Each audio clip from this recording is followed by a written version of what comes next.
السلام عليكم ورحمة الله. الحمد لله رب العالمين والصلاة والسلام على أشرف المرسلين وعلى آله وأصحابه الفائزين. أشهد أن لا إله إلا الله وحده لا شريك له وأشهد أن سيدنا محمدا عبده ورسوله. أما بعد فأوصيكم ونفسي بتقوى الله. ഞാനിപ്പോൾ സംസാരിക്കുന്നില്ല. നമ്മുടെ എല്ലാ വെള്ളിയാഴ്ചയും രാവിലെ സംസാരിക്കാറുണ്ട്. ഇപ്പോൾ നമ്മൾ ഒഴിവുണ്ടാക്കി ക്ഷണിച്ചു വരുത്തിയതാണ് നമ്മുടെ അതിഥി ആയഞ്ചേരി അബ്ദുൽ ഹക്കീം സഖാഫിയെ. അവർക്ക് ഇന്ന് കുന്നംകുളത്ത് 10 മണിക്ക് എത്തേണ്ടതുണ്ട്, ക്ലാസ്സുണ്ട്. അതൊരു മണിക്കൂർ ബാക്കോട്ട് വലിച്ച് 11 മണി ആക്കി ആണ് ഇങ്ങോട്ട് വരുന്നത്.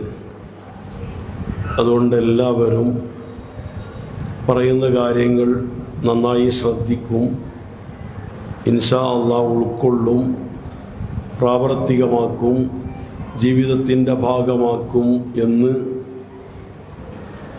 എല്ലാ സഹോദര സഹോദരിമാരും പ്രതിജ്ഞ ചെയ്യുന്നു. അല്ലാഹു തആല ആ വിധം നമ്മുടെ ജീവിതവും നമ്മുടെ മക്കളെ പോറ്റലും വളർത്തലുമെല്ലാം അതിൻ്റേതായ രീതിയിൽ അല്ലാഹു കൽപ്പിച്ച നബി സല്ലല്ലാഹു അലൈഹി വസല്ലമ തങ്ങൾ പഠിപ്പിച്ച രീതിയിൽ ആക്കി നമുക്കും മക്കൾക്കും കുടുംബത്തിനും ഒരുമിച്ച് സ്വർഗത്തിൽ ഒത്തുചേരാൻ കഴിയണം. അതിന് ഈ അമൽ അല്ലാഹുവേ കാരണമാക്കണേ അല്ലാഹ്. ഹബീബായ സല്ലല്ലാഹു അലൈഹി വസല്ലമ തങ്ങൾ പറഞ്ഞു, മാമിൻ അബ്ദിൻ യസ്തർഈഹില്ലാഹു റഈയതൻ യമൂതു വഹുവ യമൂത് വഹുവ ഗാശുൻ ലിറഈയതിഹി ഇല്ലാ ഹറമല്ലാഹു അലൈഹിൽ ജന്ന. നമുക്കൊക്കെ ബാധ്യതയുണ്ട്. നമ്മുടെ സ്വന്തം അവയവങ്ങളോട് മുഴുവൻ നമുക്ക് ബാധ്യതയുണ്ട്. മക്കളോടും മാതാപിതാക്കളോടും സഹോദരങ്ങളോടും സഹോദരിമാരോടും അയൽവാസികളോടും സഹപാഠികളോടും കൂട്ടുകാരോടുമൊക്കെ ബാധ്യതയുണ്ട്. ഈ ബാധ്യത അല്ലാഹു തആല ഏൽപ്പിച്ചിട്ട് വേണ്ട പോലെ നിർവഹിക്കാതെ അതിൽ ചതിയും വഞ്ചനയുമൊക്കെ വന്ന് അത് റെഡിയാക്കാതെ മരിക്കേണ്ടി വന്നാൽ അവന് അല്ലാഹു തആല നരകം തടയുമെന്ന് പറയുമ്പോൾ ഗൗരവമേറിയ കാര്യമാണ്. അതുകൊണ്ട് നമ്മുടെ ബാധ്യതകൾ കാലോചിതമായി അവസരോചിതമായി ബാധ്യതകളുടെയും ബാധ്യതകൾ നിർവഹിക്കുന്നതിൻ്റെയും രൂപങ്ങളും ഭാവങ്ങളുമൊക്കെ മാറും. വീട് നിർമ്മാണം ഓരോ വർഷവും അതിൻ്റെ രൂപങ്ങളും ശൈലികളും എല്ലാം മാറിക്കൊണ്ടിരിക്കുകയാണ്. ഓരോ കാര്യങ്ങളിലും മാറ്റങ്ങൾ സംഭവിച്ചു കൊണ്ടിരിക്കുമ്പോൾ ഈ ബാധ്യത നിർവഹിക്കുന്നതിൻ്റെ ശൈലികൾ, രൂപങ്ങൾ, അവിടെയും നാം എന്തൊക്കെയാണ് ഈ ഡിജിറ്റൽ യുഗത്തിൽ, ആധുനിക യുഗത്തിൽ നാം നമ്മുടെ കടമകൾ വീടാൻ, പരലോകത്ത് രക്ഷപ്പെടാൻ, സ്വർഗം ലഭിക്കാൻ, നരകത്തിൽ നിന്ന് നാമും കുടുംബവും വേണ്ടപ്പെട്ടവരും ഒഴിവായി കിട്ടാൻ ഏത് രീതിയിലായിരിക്കണം നമ്മുടെ പ്രവർത്തനം, ഭരണം, കുടുംബഭരണം തുടങ്ങിയതെല്ലാം മനസ്സിലാക്കി നമ്മുടെ ഈമാൻ സലാമത്ത് എന്നതാണ് ഇതുകൊണ്ടുള്ള ലക്ഷ്യം. ഈ ലക്ഷ്യത്തിൻ്റെ പേരിൽ ഇക്കാര്യങ്ങൾ കൃത്യമായി മനസ്സിലാക്കി പഠിച്ചറിഞ്ഞ ബഹുമാനപ്പെട്ട ആയഞ്ചേരി ഉസ്താദ് അവറുകൾ, അവർക്കും ഈ ബാധ്യത നിർവഹിക്കൽ കടമയാണെന്ന നിലക്ക് അവർ ഇത് ജനങ്ങളെ പഠിപ്പിക്കാനായി ഇറങ്ങണം. അല്ലാഹു തആല വലിയ തൗഫീഖ് അവർക്കും നമുക്കും എല്ലാവർക്കും നൽകട്ടെ. അതോടൊപ്പം നമ്മുടെ സമസ്തയുടെ സെന്റിനറി 100 പ്രകാശസ്പർശങ്ങൾ പൂർത്തിയായി കഴിയുമ്പോഴുള്ള വലിയ 100ാം വാർഷികാഘോഷം നമ്മിലേക്ക് കടന്നു വരികയാണ്. നമ്മുടെ ജില്ലയിലാണല്ലോ അത് നടക്കുന്നത്, നാമാണ് അതിൻ്റെ ആളുകൾ. ആ ഒരു ബോധവും അതിലേക്കുള്ള ഒരു കാൽവെപ്പും എല്ലാമാണ് ഇത് ഇൻഷാ അല്ലാഹ്. അങ്ങനെ ഖൽബ് നൂറ് കൊണ്ട് പ്രകാശിച്ച്, ഈമാൻ മാരിഫത്ത് കൊണ്ട് പ്രകാശിച്ച്, ഇലാഹിയായ നൂറിൻ്റെ വാക്താക്കളായി, സ്വർഗത്തിൻ്റെ ഉടമകളായി നമ്മെ മുഴുവൻ അള്ളാഹു മാറ്റിത്തരട്ടെ. നമ്മുടെ നേതാക്കൾക്കും ഉസ്താദുമാർക്കും അള്ളാഹു ആഫിയത്തുള്ള ദീർഘായുസ് നൽകി നമ്മെ അള്ളാഹു അനുഗ്രഹിക്കട്ടെ. ഈ മജ്‌ലിസിൻ്റെ മിസ്ല് സവാബ് നമ്മിൽ നിന്ന് മരണപ്പെട്ടു പോയവർ, പ്രത്യേകിച്ച് ആ മസ്ജിദിൻ്റെ ചുറ്റുഭാഗത്ത് മറമാടപ്പെട്ട മുഴുവൻ മുഅ്മിനു മുഅ്മിനാത്തിലേക്കും എത്തിക്കണേ അല്ലാഹ്. ഇതൊരു നാഫിയായ ഇൽമിൻ്റെ വേദിയായി കബൂലാക്കി ഇവിടെ പറയുന്ന ഇൽമ് മുഴുവൻ പ്രാവർത്തികമാക്കാൻ ഞങ്ങൾക്ക് മുഴുവൻ തൗഫീഖ് നൽകണേ അല്ലാഹ്. ബിറഹ്മതിക യാ അർഹമർ റഹീമീൻ. വസല്ലല്ലാഹു വസല്ലമ അലാ സയ്യിദിനാ മുഹമ്മദിൻ വആലിഹി വസഹ്ബിഹി അജ്മഈൻ വൽഹംദുലില്ലാഹി റബ്ബിൽ ആലമീൻ. ഇനി ഇൻഷാ അല്ലാഹ് നമുക്ക് വേണ്ട രീതിയിൽ നമ്മളെ ഉള്ളറിഞ്ഞ് മനസ്സിലാക്കി ആവശ്യമായത് നമുക്ക് നൽകാൻ വിഷയാവതരണത്തിന് വേണ്ടി ആയഞ്ചേരി ഉസ്താദ് അവറുകളെ ക്ഷണിക്കുന്നു. അസ്സലാമു അലൈക്കും. അസ്സലാമു അലൈക്കും വറഹ്മത്തുള്ളാഹി വബറകാതുഹു. അഊദു ബില്ലാഹി മിനശ് ശൈത്വാനിർ റജീം. ബിസ്മില്ലാഹിർ റഹ്മാനിർ റഹീം. അൽഹംദുലില്ലാഹി റബ്ബിൽ ആലമീൻ. അല്ലാഹുമ്മ സ്വല്ലി വസല്ലിം വബാരിക് അലാ സയ്യിദിനാ മുഹമ്മദ് വഅലാ ആലി സയ്യിദിനാ വമൗലാനാ മുഹമ്മദ്. അൽഹംദുലില്ലാഹ്, അല്ലാഹുവിൻ്റെ മഹത്തായ അനുഗ്രഹം കൊണ്ട് വളരെ മഹത്വമുള്ള നല്ലൊരു ലക്ഷ്യത്തിന് വേണ്ടി ഒരുമിക്കാൻ സാധിച്ചു. അല്ലാഹു കബൂൽ ചെയ്യുമാറാകട്ടെ. ദുനിയാവിലും ആഖിറത്തിലും സന്തോഷിക്കാൻ കാരണമാകുന്ന വിധം അല്ലാഹു ഈ ഒത്തുചേരൽ നമുക്ക് കബൂൽ ചെയ്യുമാറാകട്ടെ. ആമീൻ യാ റബ്ബൽ ആലമീൻ. മക്കൾ അല്ലാഹു നമുക്ക് നൽകിയ ഒരു വലിയ ഉത്തരവാദിത്വമാണ്. മക്കളെ പരിപാലിക്കുക, അവരെ വളർത്തുക എന്നതിന് ഇന്ന് പൊതുവെ പറയപ്പെടുന്ന ഒരു പദമാണ് പാരൻറ്റിങ് എന്നത്. പാരൻറ്റിങ് എന്നത് അതിൻ്റെ മലയാള പദം പറഞ്ഞാൽ അതൊരു അപരിചിത വാക്കായിട്ട് മാറും. രക്ഷാകർതൃത്വം എന്ന് ഞാൻ പറയുന്നതിനേക്കാൾ സദസ്സിന് ഒരുപക്ഷെ ഏറ്റവും കൂടുതൽ ദഹിക്കുക പാരൻറ്റിങ് എന്ന് പറഞ്ഞാലാണ്. പല പദങ്ങളും നമ്മുടെ ഭാഷയിലേക്ക് കടന്നു കയറിയ കൂട്ടത്തിൽ കടന്നു കയറിയ ഒന്നാണ് പാരൻറ്റിങ് എന്ന പദം. എന്താണ് പാരൻറ്റിങ് എന്ന് ചോദിച്ചാൽ, നമ്മുടെ മക്കൾക്ക് ആവശ്യമായ വിദ്യാഭ്യാസം, മതപരമായ വിദ്യാഭ്യാസം, ഭൗതികമായ വിദ്യാഭ്യാസം, അവർക്കാവശ്യമായ ഭൗതിക ആവശ്യങ്ങൾ നൽകി അവരെ വളർത്തുന്നതാണ്, അവരെ പരിചരിക്കുന്നതാണ് പാരൻറ്റിങ് എന്ന് പറയുന്നത്. പാരൻറ്റിങ്ങിനെ കുറിച്ച് രണ്ട് രീതിയിൽ അവതരിപ്പിക്കാം. ഒന്ന്, അത് കഠിനമാണ്, നമുക്കൊന്നും സാധ്യമല്ല. ചില ക്ലാസ്സുകളൊക്കെ കേട്ടാൽ അങ്ങനെ തോന്നാറും ഉണ്ട്. എന്നാൽ സത്യം അങ്ങനെയല്ല. പാരൻറ്റിങ് എന്നത് നടത്താൻ എളുപ്പമുള്ളതാണ്. ഏത് തലത്തിലുള്ളവർക്കും സാധ്യമാകുന്നതാണ് പാരൻറ്റിങ്. അതൊരു പ്രകൃതി നിയമവുമാണ്. ഫഇന്ന മഅൽ ഉസ്രി യുസ്റൻ ഇന്ന മഅൽ ഉസ്രി യുസ്റാ. പരിശുദ്ധ ഖുർആൻ പഠിപ്പിക്കുന്ന ഒരു ആശയമാണ് മനുഷ്യൻ്റെ ജീവിതം പ്രയാസത്തെക്കാൾ കൂടുതൽ എളുപ്പമുള്ളതാണ്. മനുഷ്യൻ ജനിക്കാൻ, മനുഷ്യന് ജീവിക്കാൻ എത്രയാണോ പ്രയാസമുള്ളത് അതിൻ്റെ മടങ്ങ്, അതിന് എത്രയോ ഡബിൾ എളുപ്പമാണ് മനുഷ്യന് ജീവിക്കാൻ. ഇത് ഖുർആൻ പഠിപ്പിക്കുന്ന ഒരു ആശയമാണ്, ഒരു പ്രകൃതി നിയമമാണത്. നമുക്കാവശ്യമുള്ള വസ്തുക്കൾ ഞാനൊന്ന് പറയാം.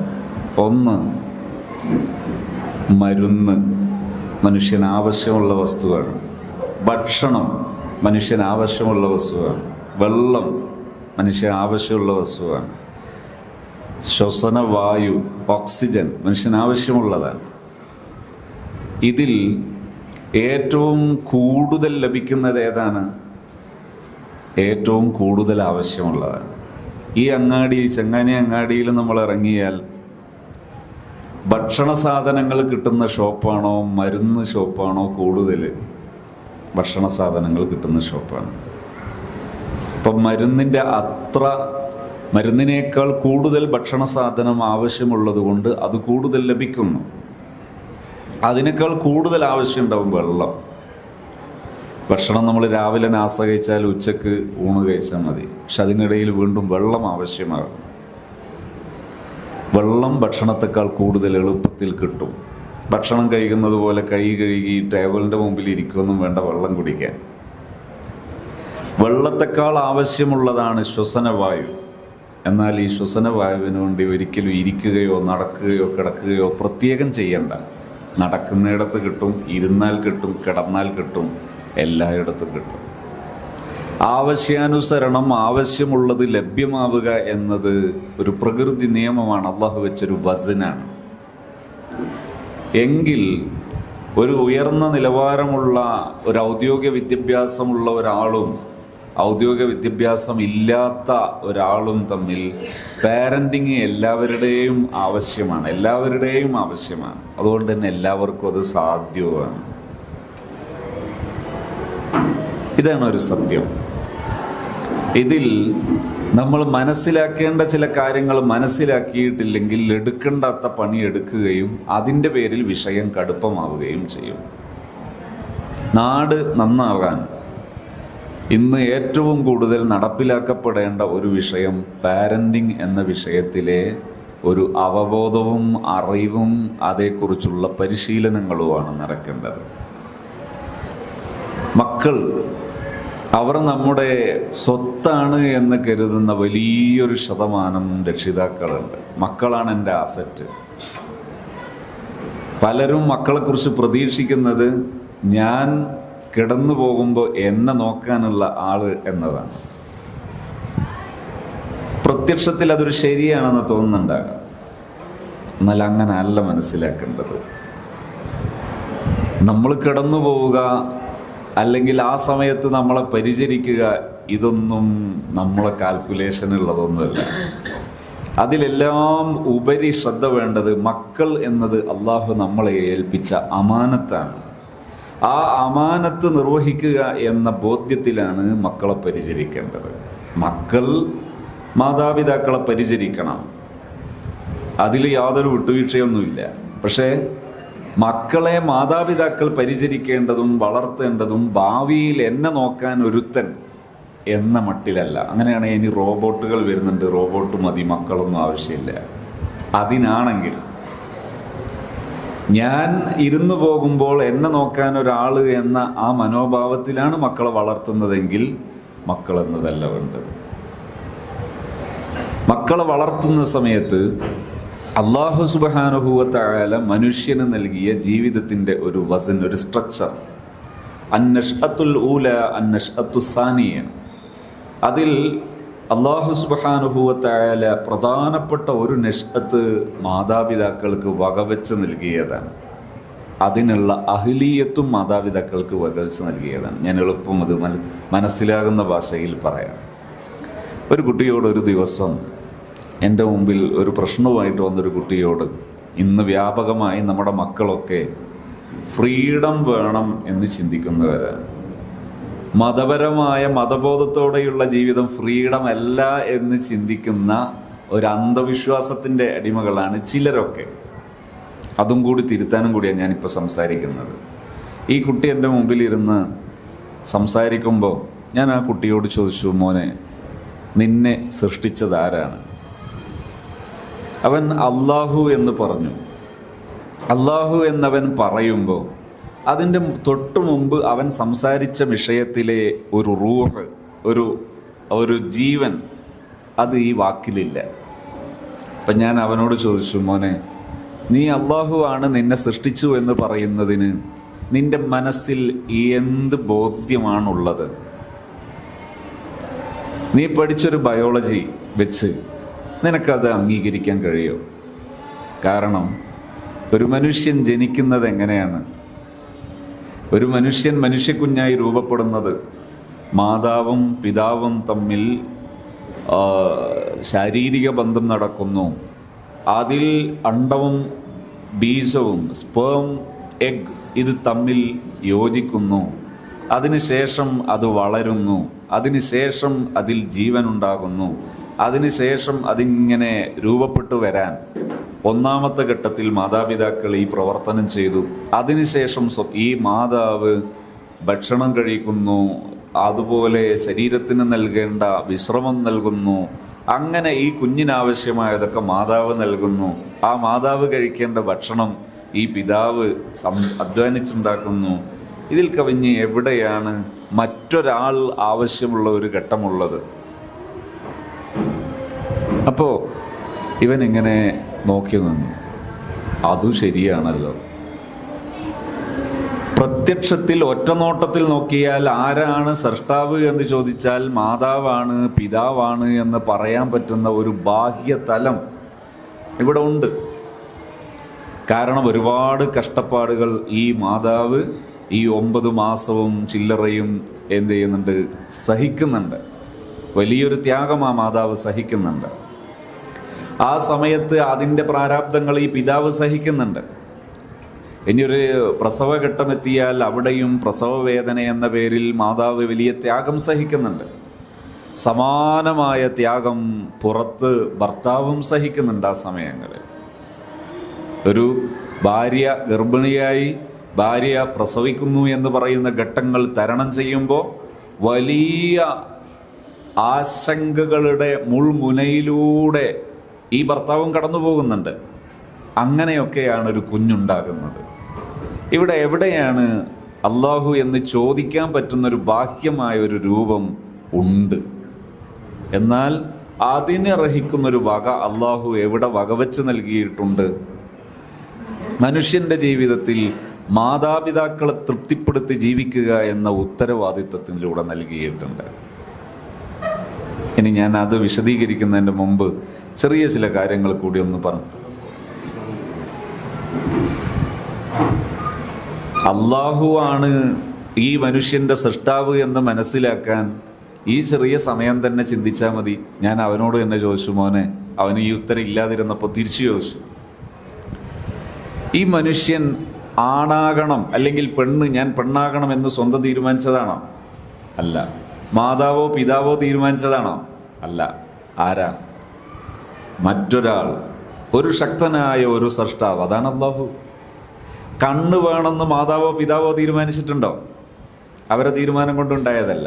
കണ്ണിന് കാഴ്ച വേണമെന്നുള്ളത് മാതാവോ പിതാവോ തീരുമാനിച്ചതാണോ? അല്ല. ആരാ തീരുമാനിച്ചത്? അല്ലാഹു റബ്ബുൽ ആലമീൻ. ഇതെല്ലാം തീരുമാനിക്കുന്ന പുറത്തൊരാളുണ്ട് എന്നത് അവിടെ തന്നെ വ്യക്തമാണ്. അതിലെ ഓരോ ഘടനയിലും അത് വ്യക്തമാണ്. ഖുതിലൽ ഇൻസാനു മാ അക്ഫറഹു മിൻ അയ്യി ഷൈഇൻ ഖലഖഹു മിൻ നുത്ഫത്തിൻ ഖലഖഹു ഫഖദ്ദറ സുമ്മ സബീല യസറ. അങ്ങനെ ആ ചെറിയ ചെറിയ വാചകങ്ങളിലൂടെ വിശാലമായി അള്ളാഹു എന്ത് പഠിപ്പിച്ചു? ഒരു സർവ്വസമ്പൂർണനായ ഒരു സൃഷ്ടാവ് നിന്റെ പിന്നിലുണ്ട് എന്ന് പഠിപ്പിച്ചിട്ടുണ്ട്. ഞാൻ വിഷയപ്പെട്ടെന്ന് മാറ്ററിലൂടെ തന്നെ പോകാം. പാരന്റിങ് എന്ന് പറയുന്നിടത്ത് മാതാവ് പിതാവ് എന്നത് വലിയൊരു ദൗത്യമാണ്. ആ ദൗത്യം ബോധ്യപ്പെട്ട് അത് ഏറ്റെടുക്കുക എന്നതാണ് പ്രധാനം. ഇത് സീരിയസ് ആണ്, പക്ഷെ എളുപ്പമാണ്. ഏതുപോലെ ശ്വാസോച്ഛ്വാസം നടത്തുക, ശ്വസിക്കുക, വളരെ സീരിയസ് ആണ്. അത് നിന്നുപോയാൽ ആള് കാലിയാകും. അതിന് ഏറ്റവും കുറച്ചിലും ഉണ്ടായാൽ ശ്വാസമുട്ടിൻ്റെ അസുഖമായി മാറും അത്. എന്നാൽ അതിന് വല്ല കഷ്ടപ്പാടും ഉണ്ടോ ഇപ്പോൾ? ഇല്ല. വളരെ സുതാര്യമായി ഇതൊക്കെ നടന്നുകൊണ്ടിരിക്കുകയാണ്. ഇതുപോലെയാണ് പാരന്റിങ്. പാരന്റിങ്ങിന് വേണ്ടി നമ്മൾ ചെയ്യേണ്ടത് ഒന്നാമത് നമ്മുടെ ബോധ്യമാണ്. പാരന്റിങ് എന്നത് വളരെ എളുപ്പം നടക്കേണ്ട ഒന്നാണ്. എവിടെയെങ്കിലും പ്രയാസമുണ്ടാകുന്നുണ്ടോ? അതേക്കുറിച്ച് മുത്തുനബി സല്ലല്ലാഹു അലൈഹി വസല്ലം തങ്ങൾ പറഞ്ഞു, കുല്ലു മൗലൂദിൻ യൂലദു അലൽ ഫിത്ര. ഓരോ മനുഷ്യ കുഞ്ഞും ജനിച്ചു വീഴുന്നത് അവൻ സ്വമേധയാ ജീവിച്ച് മുന്നോട്ട് പോകാൻ സന്നദ്ധമാകുമ്പോൾ അവന് നല്ല ഗംഭീരമായി നല്ലൊരു മനുഷ്യനായി പോകാൻ പറ്റുന്ന ഒരു പരുവത്തിലാണ്. പിന്നെ എവിടുന്ന ദുഷിക്കുന്നത്? ഫഅബവാഹു യുഹവ്വിദാനിഹി വയുമജ്ജിസാനിഹി വയുനസ്സിറാനിഹി. ഈ ആശയം, അതായത് പ്രത്യേകിച്ച് നാം മാതാപിതാക്കൾ, കുട്ടിയുടെ ചുറ്റിലുമുള്ള മുതിർന്നവർ എന്ന് വേണമെങ്കിൽ ഇതിന് അർത്ഥം പറയാൻ പറ്റുന്നൊരു പദമാണത്. അവർ കാരണമാണ് കുട്ടികളിൽ പ്രശ്നങ്ങൾ ഉണ്ടാകുന്നത്. നമ്മൾ ഏതാനും ദിവസം ഒരു 3 ദിവസത്തെ ക്യാമ്പ് സംഘടിപ്പിച്ചു വിദ്യാർത്ഥികൾക്ക്, ഒരു റിസോർട്ടിൽ വെച്ചിട്ടാണ്. അങ്ങനെ ആ ക്യാമ്പിൽ വന്ന മക്കൾ, അതിലൊരു കുട്ടി SSLC കഴിഞ്ഞ കുട്ടിയാണ്, ഒരു 17 വയസ്സെങ്ങാനും കാണാം. ഈ കുട്ടി തുടക്കത്തിൽ നമ്മൾ കുട്ടികളുടെ വിവരങ്ങൾ ശേഖരിക്കുന്ന സമയത്ത് ചോദിച്ചപ്പോൾ 1.5 വർഷമായി നിസ്കരിച്ചിട്ട്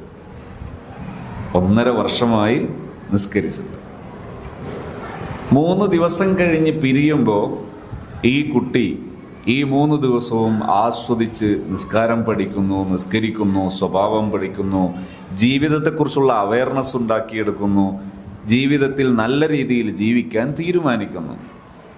പക്ഷേ തിരിച്ചു പോയപ്പോൾ വീണ്ടും കുട്ടി പഴയ പരുവത്തിലായി. ക്യാമ്പിൻ്റെ തുടക്കത്തിലും അവസാനത്തിലും നമ്മൾ പാരൻസിനെ ഒരുമിച്ച് കൂട്ടി, പാരൻസിനോട് സംസാരിച്ചു, അവരുടെ പ്രശ്നങ്ങളൊക്കെ കേട്ടു, അവരോട് പറയാനുള്ള കാര്യങ്ങൾ പറഞ്ഞ കൂട്ടത്തിൽ നമ്മൾ പറഞ്ഞു, ഇവിടുന്ന് അങ്ങോട്ട് നിങ്ങൾ ചെയ്യേണ്ട 2 കാര്യങ്ങൾ. ഒന്ന്, മക്കളോട് ബഹുമാനപൂർവ്വം മാന്യമായി സംസാരിക്കുക. ഇത് ഞാൻ പറയുമ്പോൾ ചിലരൊക്കെ മറ്റൊരു കാര്യം കേൾക്കും. എന്താ പറയുക? കുട്ടികളിൽ നിന്നൊരു തെറ്റോ കുറ്റമോ ഉണ്ടാകുമ്പോൾ അതിലിടപെടേണ്ടതില്ല, ശരിയല്ല, തിരുത്തണം, തിരുത്തിയേ പറ്റൂ. ഒരു ഹറാമും കുട്ടികളിൽ നമ്മൾ വെച്ച് പൊറുപ്പിക്കാൻ പാടില്ല. അത് നമ്മളെ അമാനത്തിനെതിരാണ്, വിശ്വാസ്യതയ്ക്ക് നമ്മുടെ വിശ്വസ്തതയെ ബാധിക്കുന്ന ഒരു വിഷയമാണ്. പക്ഷെ എങ്ങനെ ഇടപെടണം? അത് കൂടുതൽ ഫലമുള്ള രീതിയിൽ ഇടപെടണം. ഫലമില്ലാത്ത രീതിയിൽ ഇടപെടുന്നത് ശരിയാണോ? അല്ല. ഞാൻ ഒരു ഉദാഹരണം കൂടി പറഞ്ഞ് ഇതിലേക്ക് തന്നെ തിരിച്ചു വരാം. ഞാൻ വിഷയം അവതരിപ്പിക്കുമ്പോൾ എപ്പോഴും കുറേ സൈഡുകളിലൂടെ പറയും. അത് 2 കാര്യങ്ങളാണ്. ഒന്ന്, ഒരേ വിഷയം മാത്രം സംസാരിക്കുമ്പോഴുള്ള കാഠിന്യം കുറയും. മറ്റൊന്ന്, അനുഭവങ്ങളിലൂടെ പോകുന്ന സമയത്ത് കൂടുതൽ വിഷയങ്ങൾ നമ്മുടെ മനസ്സിലേക്ക് വരാൻ അത് ഉപകരിക്കും. ഒരു ദിവസം ഒരു രക്ഷിതാവ്, ഒരു ഉമ്മയും വലിയുമ്മയും ഒരു കുട്ടിയും. ഈ ഉമ്മ ഒരു 8ാം ക്ലാസ്സുകാരനായ കുട്ടിയെ കൂട്ടിയിട്ടാണ് വരുന്നത്. ഇവനെക്കുറിച്ച് പരാതി പറയാൻ. ഇവൻ 6 മാസമായി മര്യാദക്കൊന്നും മദ്രസയിൽ പോയിട്ട് സ്കൂൾ വിട്ട് തുറന്നിട്ട് 6 മാസമേ ആയിട്ടുള്ളൂ. അപ്പോൾ പിന്നെ ഈ ഒരു കൊല്ലം അങ്ങനെയാണെന്നർത്ഥം. എന്താ കുട്ടിയുടെ പ്രശ്നം? സുബ്ഹി ഇവൻ നിസ്കരിക്കുന്നില്ല. ഇനി അഥവാ എഴുന്നേറ്റാൽ ചിലപ്പോൾ നിസ്കരിക്കും, ചിലപ്പോൾ നിസ്കരിക്കൂല. മദ്രസയിൽ പോയാൽ ചിലപ്പോൾ ഇവിടെ എത്തും, ചിലപ്പോൾ വൈകുന്നേരം തിരിച്ചു പോരും. ഇങ്ങനെ 6 മാസമായി എപ്പോഴും പ്രശ്നം. വീട്ടിലെപ്പോഴും രാവിലെ എഴുന്നേറ്റാൽ ബഹളാണ്. ഈ ഉമ്മ പറയാണ്, ഉസ്താദേ എനിക്കെല്ലാം കൂടെ ടെൻഷൻ അടിച്ച് ഹൈപ്പർ തൈറോയിഡായി ആകെ ഞാൻ ബുദ്ധിമുട്ടായി കിടക്കുക. ഡോക്ടർ പറയുന്നു നിങ്ങൾ ഗുളിക കഴിച്ചിട്ട് കാര്യമില്ല, ഗുളിക കഴിച്ചിട്ട് മാറുന്നില്ല. അപ്പോൾ നിങ്ങളുടെ ടെൻഷൻ മാറലാണ് പരിഹാരം. ടെൻഷൻ, എനിക്ക് ആകെ ഉള്ളൊരു ടെൻഷൻ ഇത് മാത്രം, ഈ മോൻ മാത്രം എൻ്റെ ടെൻഷൻ. ഈ മോനെക്കുറിച്ച് ഇത്രയും വിശദീകരിച്ച് സംസാരിച്ച് കഴിഞ്ഞപ്പോൾ കൂടെയുള്ള ഉമ്മാമയാണ് കൂടെ ഉള്ളത്. അവരോട് ഞാൻ ചോദിച്ചു, നിങ്ങൾക്ക് എന്തേ പറയാനുണ്ടോ? എനിക്ക് ഇതെല്ലാം തന്നെ പറയാനുള്ളൂ, വേറൊന്നും പറയാനില്ല. അപ്പോൾ 2 കേസ് കേട്ട് കഴിഞ്ഞതിന് ശേഷം ഞാൻ ഈ കുട്ടിയോട് സംസാരിക്കട്ടെ എന്ന് ചോദിച്ചു. ഓക്കെ. കുട്ടിയോട് ഞാൻ ചോദിച്ചു, മോനെ നിന്നെക്കുറിച്ച് പരാതി പറയുന്നത് ഇന്നതൊക്കെയാണ്, ശരിയാണോ? അതെ, ശരിയാണ്. നിനക്ക് സുബ്ഹി നിസ്കരിക്കാൻ താല്പര്യമുണ്ടോ? ഉണ്ട്. ഞാൻ ഇല്ല എന്നത് പ്രതീക്ഷിച്ചിരുന്നു, അങ്ങനെ സാധ്യതയുണ്ട് ഇക്കാലത്ത്. മദ്രസയിൽ പോകാൻ താല്പര്യമുണ്ടോ? ഉണ്ട്. മദ്രസയിൽ കറക്റ്റ് സമയത്ത് പോകാൻ താല്പര്യമുണ്ട്. സ്കൂളിൽ പോകാൻ താല്പര്യമുണ്ടോ? ഇല്ല. ഞാൻ ചോദിച്ചു എന്തുകൊണ്ട്? അവൻ നേരിട്ട ചില അന്യായങ്ങൾ അവൻ കൃത്യമായി ബോധിപ്പിച്ചു. അത് ശരിയുമാണ്. ഒരധ്യാപകൻ ഈ കുട്ടിയോട് അപമര്യാദയായി അനർഹമായി പെരുമാറിയപ്പോൾ അവനത് പരാതിപ്പെട്ടപ്പോൾ ആ അധ്യാപകനെതിരെ നടപടിയെടുത്തു. ആ കുട്ടി അന്യായമായി എന്ന് പറഞ്ഞാൽ അനാദരവോടൊന്നും ചെയ്തിട്ടില്ല, ന്യായമായി മാത്രമേ പെരുമാറിയിട്ടുള്ളൂ, അനാദരവൊന്നും കാണിച്ചിട്ടില്ല. പക്ഷേ ഈ അധ്യാപകൻ അതിനുശേഷം ഈ കുട്ടിയെ നിരന്തരം പല രീതിയിൽ ക്രൂശിക്കാൻ തുടങ്ങി. ഇത് ഈ കുട്ടിക്ക് വലിയ വിഷമായി. അത് വീട്ടിൽ പറഞ്ഞ സമയത്ത് രക്ഷിതാവ്, പൊതുവേ നമുക്കൊരു ശൈലിയുണ്ട്, എന്താ, അധ്യാപകരെ ബഹുമാനിക്കണം എന്ന കാരണത്താൽ കുട്ടികളെ കേൾക്കാതിരിക്കുക, അത് തെറ്റാണ്. കുട്ടികളെ കേൾക്കണം, പക്ഷേ കുട്ടികൾ എന്തു പറയുന്നതും തൊള്ള തൊടാതെ വിഴുങ്ങിയിട്ട് അധ്യാപകരെ നിന്ദിക്കരുത്, അത് തെറ്റാണ്. എപ്പോഴും നീതിപൂർവം പെരുമാറാൻ രക്ഷിതാക്കൾക്ക് കഴിയണം. ഈ രക്ഷിതാക്കൾ, ഈ ഉമ്മ ഈ കുട്ടി പരാതി പറയുമ്പോൾ കുട്ടിയെ കാടടിച്ച് വെടിവെക്കാൻ തുടങ്ങി, അങ്ങനെയൊന്നും ഉണ്ടാവില്ല എന്ന് പറഞ്ഞ് കുട്ടിയെ അവഗണിച്ചു. അതോടുകൂടെ പ്രശ്നം കോംപ്ലിക്കേറ്റഡ് ആയി. അപ്പോൾ സ്കൂളിൻ്റെ വിഷയം പറഞ്ഞപ്പോൾ ഞാൻ അതിൻ്റെ പരിഹാരം മറ്റൊരു പാർട്ടാക്കി വെച്ചു. അപ്പോൾ പരിഹാരം ആയൊരു ഭാഗം ഉണ്ടല്ലോ, അതേതാ, മദ്രസയിൽ കുട്ടി പോകാൻ റെഡിയാണ്, കറക്റ്റ് സമയത്ത് എഴുന്നേൽക്കാൻ റെഡിയാണ്, സുബ്ഹി നിസ്കരിക്കാൻ റെഡിയാണ്. ഞാൻ ഈ മോനോട് ചോദിച്ചു, മോനെ, ഇങ്ങനെ കൃത്യമായിട്ട് സുബ്ഹിക്ക് എഴുന്നേറ്റ് സുബ്ഹി നിസ്കരിച്ച് മദ്രസയിൽ കറക്റ്റ് സമയത്ത് പോകാൻ നിനക്ക് ഏത് ഹെൽപ്പാണ് ഉമ്മ ചെയ്യേണ്ടത്? ബാപ്പ വീട്ടിലില്ല. അപ്പോൾ ഇവനിങ്ങനെ 2-3 സെക്കൻഡ് ആലോചിച്ചിട്ട് എന്നോട് പറഞ്ഞു, ഉമ്മ എൻ്റെ അടുത്തേക്ക് വരാതിരുന്നാൽ മതി, ഉമ്മ എൻ്റെ അടുത്തേക്ക് തന്നെ വരാതിരുന്നാൽ മതി. ഞാൻ ചോദിച്ചു, എന്താ? ഞാൻ ചിലപ്പോഴൊക്കെ എഴുന്നേൽക്കണമെന്ന് വിചാരിക്കും, ഈ ഉമ്മാൻ്റെ വിളി കേട്ടാൽ ഒന്നും കൂടി കിടക്കണമെന്ന് വിചാരിക്കും. മദ്രസയിൽ പോകുന്ന എനിക്ക് ഇഷ്ടമാണ്. ഈ ഉമ്മാൻ്റെ ശല്യം കാരണം പുറപ്പെട്ടാൽ വഴിയിലെത്തുമ്പോഴും എനിക്ക് ഈ മനസ്സിലുള്ള ഇറിറ്റേഷൻ, ഈ ഒലപ്പ് അടങ്ങുന്നില്ല. അപ്പം ഞാൻ തിരിച്ചു പോരും. അപ്പം ഞാൻ ചോദിച്ചു, എന്താ പരിഹാരം? ഉമ്മ എൻ്റെ വഴിക്ക് വരണ്ട. അപ്പം നീ എങ്ങനെ എഴുന്നേൽക്കും? അതിനിങ്ങനെ ആലോചിച്ചിട്ട് പറഞ്ഞു, അത് ഞാൻ പ്ലാൻ കണ്ടോളാം. എങ്ങനെ മദ്രസയിൽ പോകും? അതൊക്കെ ഞാൻ പ്ലാൻ ചെയ്യും. ഞാൻ ചോദിച്ചു, എത്ര സമയം വേണം? ഇങ്ങനെയൊന്ന് നേരെയാക്കിയെടുക്കാൻ നിനക്ക് എത്ര സമയം വേണം? എനിക്കൊരാഴ്ച സമയം തന്നാൽ മതി. അങ്ങനെ ഞാനൊരു പണിയെടുത്തു. ഞാൻ അവനോട് പറഞ്ഞു, അവൻ്റെ 2-3 ആളെ ഒന്നിച്ചിരുത്തി അവരുടെയിൽ മധ്യസ്ഥം പറയാൻ. ഇപ്പം 6 മാസമായിട്ടൊക്കെ തീരാത്ത ഒരു പ്രശ്നം ഞാൻ ഒറ്റാഴ്ച കൊണ്ട് തീർത്താൽ അതൊരു അധികമായി പോകല്ലേ. ഞാൻ എന്ത് ചെയ്തു, ഒരു 2 ആഴ്ച സമയം പറഞ്ഞു. ഈ 2 ആഴ്ച വരെ നിങ്ങൾ മകൻ്റെ വിഷയത്തിൽ ഇടപെടണ്ട, മകൻ സ്വമേധയാ ചെയ്യട്ടെ. ഒരാഴ്ച കഴിഞ്ഞിട്ട് നിങ്ങൾ ഒന്നുകൂടി വരിക. കാരണം കുറേ പോരായ്മകളുണ്ടാവും. ഒരു മകൻ സ്വയം കാര്യങ്ങൾ ചെയ്യുമ്പോൾ ചെറിയ ചെറിയ പോരായ്മകളുണ്ടാവും. അതൊരാഴ്ച കൊണ്ട് തിരുത്തിയാലും ലാഭമല്ലേ? കാരണം 6 മാസം കൊണ്ട് തീരാത്ത കേസ് ഒരാഴ്ച കൊണ്ട് തീർന്നാൽ എന്തായാലും ലാഭമാണ്. കാരണം ഒരുപാട് സൈക്കോളജിസ്റ്റുകളുടെ അടുത്തൊക്കെ അവർ പോയിട്ടുണ്ട്. അപ്പോൾ ഉമ്മയും സമ്മതിച്ചു, ഉമ്മാമ സാക്ഷിയും. എന്താ തീരുമാനം? സുബഹിക്ക് വിളിക്കാൻ ഉമ്മ പോകരുത്, മദ്രസയിൽ പോകാൻ ഉമ്മ പറയരുത്, ആ വഴിക്ക് പോകരുത്. അവൻ സ്വയം ചെയ്തിട്ടില്ലെങ്കിലോ തുറക്കാതിരുന്നാൽ മതി. ഇതൊന്നും തുറക്കാതെ ഒന്ന് പൂട്ടിയാൽ മാത്രം മതി എന്നാ മോൻ്റെ ആവശ്യം. ഉമ്മാമ പറഞ്ഞു, ഉസ്താദെ അത് ശരിയാ. ഉമ്മാമാൻ്റെ സാക്ഷ്യം. അപ്പോൾ എന്ത് ചെയ്തു? തീരുമാനമായി. അടുത്ത ആഴ്ച വരുന്നത് വരെ ഇനി ഒരു നിലയിലും ഈ പറയപ്പെട്ട കാര്യങ്ങൾ ചെയ്യരുത്. ഉമ്മയും സമ്മതിച്ചു, ഉമ്മാമ സാക്ഷി, മോനും സമ്മതിച്ചു. പിറ്റേ ദിവസം ഇതേപോലത്തെ ഒരു സമയം, ഒരു 8 മണിക്ക് എൻ്റെ ഒരു ക്ലാസ് എടുത്തുകൊണ്ടിരിക്കുമ്പോൾ 18 മിസ് കോൾ ഒരേ നമ്പറിന്. അങ്ങനെ ക്ലാസ് കഴിഞ്ഞപ്പോൾ ഞാൻ തിരിച്ചു വിളിച്ചപ്പോൾ മറുപുറത്തുള്ള ആൾ പറയുന്നു, സദാ ഇന്നലെ വന്ന ആ ഇന്നാലിന്ന കുട്ടിയുടെ ഉമ്മയാണ്, അവൻ ഇതുവരെ എഴുന്നേറ്റിട്ടില്ല. ഞാൻ ചോദിച്ചു, നിങ്ങൾ എന്താ ചെയ്തതെന്ന് ചോദിച്ചു. ഞാൻ എത്ര സമയമായി അവനെ വിളിക്കുന്നു? ഓടാത്തവരുണ്ടോ തലയിൽ? ഇവരെന്താ പറഞ്ഞേ? ഞാൻ എത്ര സമയമായി വിളിക്കുന്നു. നമ്മളെന്താ തീരുമാനിച്ചത്? വിളിക്കരുത്, ആ വഴിക്ക് പോകരുതെന്നാ തീരുമാനിച്ചത്. ഈ കുട്ടി ഉറങ്ങാൻ കാരണം എന്താ? ഈ ഉമ്മയുടെ വിളിയ. ഞാൻ ഈ പറയുന്നതിൻ്റെ അർത്ഥം കുട്ടികളെ വിളിക്കരുത് എന്നുള്ള ഒറ്റവാക്കിലുള്ള ഒരു നിർദ്ദേശമല്ല. കുട്ടി രാവിലെ എഴുന്നേൽക്കാൻ എന്താ ചെയ്യേണ്ടത്? നിങ്ങൾ തലേ ദിവസം കുട്ടിയുടെ കൂടെ ഇരുന്ന് സംസാരിക്കുക. മോനെ, രാവിലെ എല്ലാ ദിവസവും തലേന്ന് സംസാരിക്കൊന്നും വേണ്ട. തലേ ദിവസം എന്ന് പറഞ്ഞത് ഉദ്ദേശിക്കുന്നത് നേരത്തെ, ആ സമയത്തല്ല സംസാരിക്കേണ്ടത്. അതായത് സുബഹിക്ക് എഴുന്നേൽക്കേണ്ട ആ സമയത്തല്ല, മറ്റൊരു സമയത്ത് കുട്ടിയുടെ കൂടെ ഇരുന്ന് സംസാരിക്കുക. മോനെ, നിനക്ക് രാവിലെ എഴുന്നേറ്റ് മദ്രസയിലൊക്കെ പോകുന്ന നല്ലൊരു കുട്ടിയാകാൻ താല്പര്യമുണ്ടോ? ഉണ്ടെങ്കിൽ മോൻ എങ്ങനെയാ അത് ചെയ്യുക? ഉപ്പ അല്ലെങ്കിൽ ഉമ്മ എന്താ മോന് ചെയ്തു തരേണ്ടത്? ഇങ്ങനെ സംസാരിക്കുമ്പോൾ മക്കൾ പറയും, എന്ത്, എനിക്കിങ്ങനെയാ വേണ്ടത്, ഇന്നത് ചെയ്താൽ മതി. അത് മാത്രമേ ചെയ്യാവൂ, അതിൻ്റെ അപ്പുറവും ചെയ്യരുത്, ഇപ്പുറവും ചെയ്യരുത്. നടക്കുന്നില്ലേ, അടുത്ത ദിവസം വീണ്ടും ഇരിക്കണം. ഈ ഇരിക്കാൻ പറ്റണമെങ്കിൽ നല്ല ബന്ധം സ്ഥാപിക്കണം. മക്കളോട് മാന്യമായി സംസാരിച്ച് കുഞ്ഞുനാളിലേ നമ്മൾ പഠിക്കണം, ശീലിക്കണം. ചെറിയ കുഞ്ഞുനാളിലെ മക്കളോട് മാനമായി സംസാരിച്ച് ശീലിക്കണം. ചില ആൾക്കാരൊക്കെ ഉണ്ട്, പ്രസവിച്ച ഉടനെയുള്ള കുട്ടിയോടടക്കം എന്ത് പറയുന്നത് കാണാം, മോശമായ സംസാരം, കൊച്ചു കള്ള, ഇങ്ങനെയൊക്കെ പറയുന്ന പ്രയോഗങ്ങൾ കാണാം.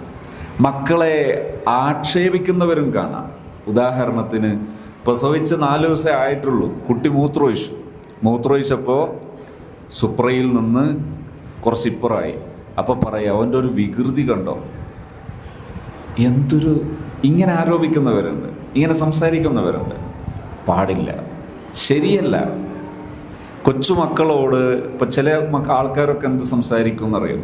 ഒരു കുട്ടി ഉണ്ടായാൽ അതിൻ്റെ മൂത്ത കുട്ടിൻ്റെ ഒരു 3 വയസ്സുള്ള, ഒരു 4 വയസ്സുള്ള കുട്ടി, ആ കുട്ടിയോട് നമ്മൾ തമാശക്ക് പറയും, ഇനി നിന്നെ വേണ്ട.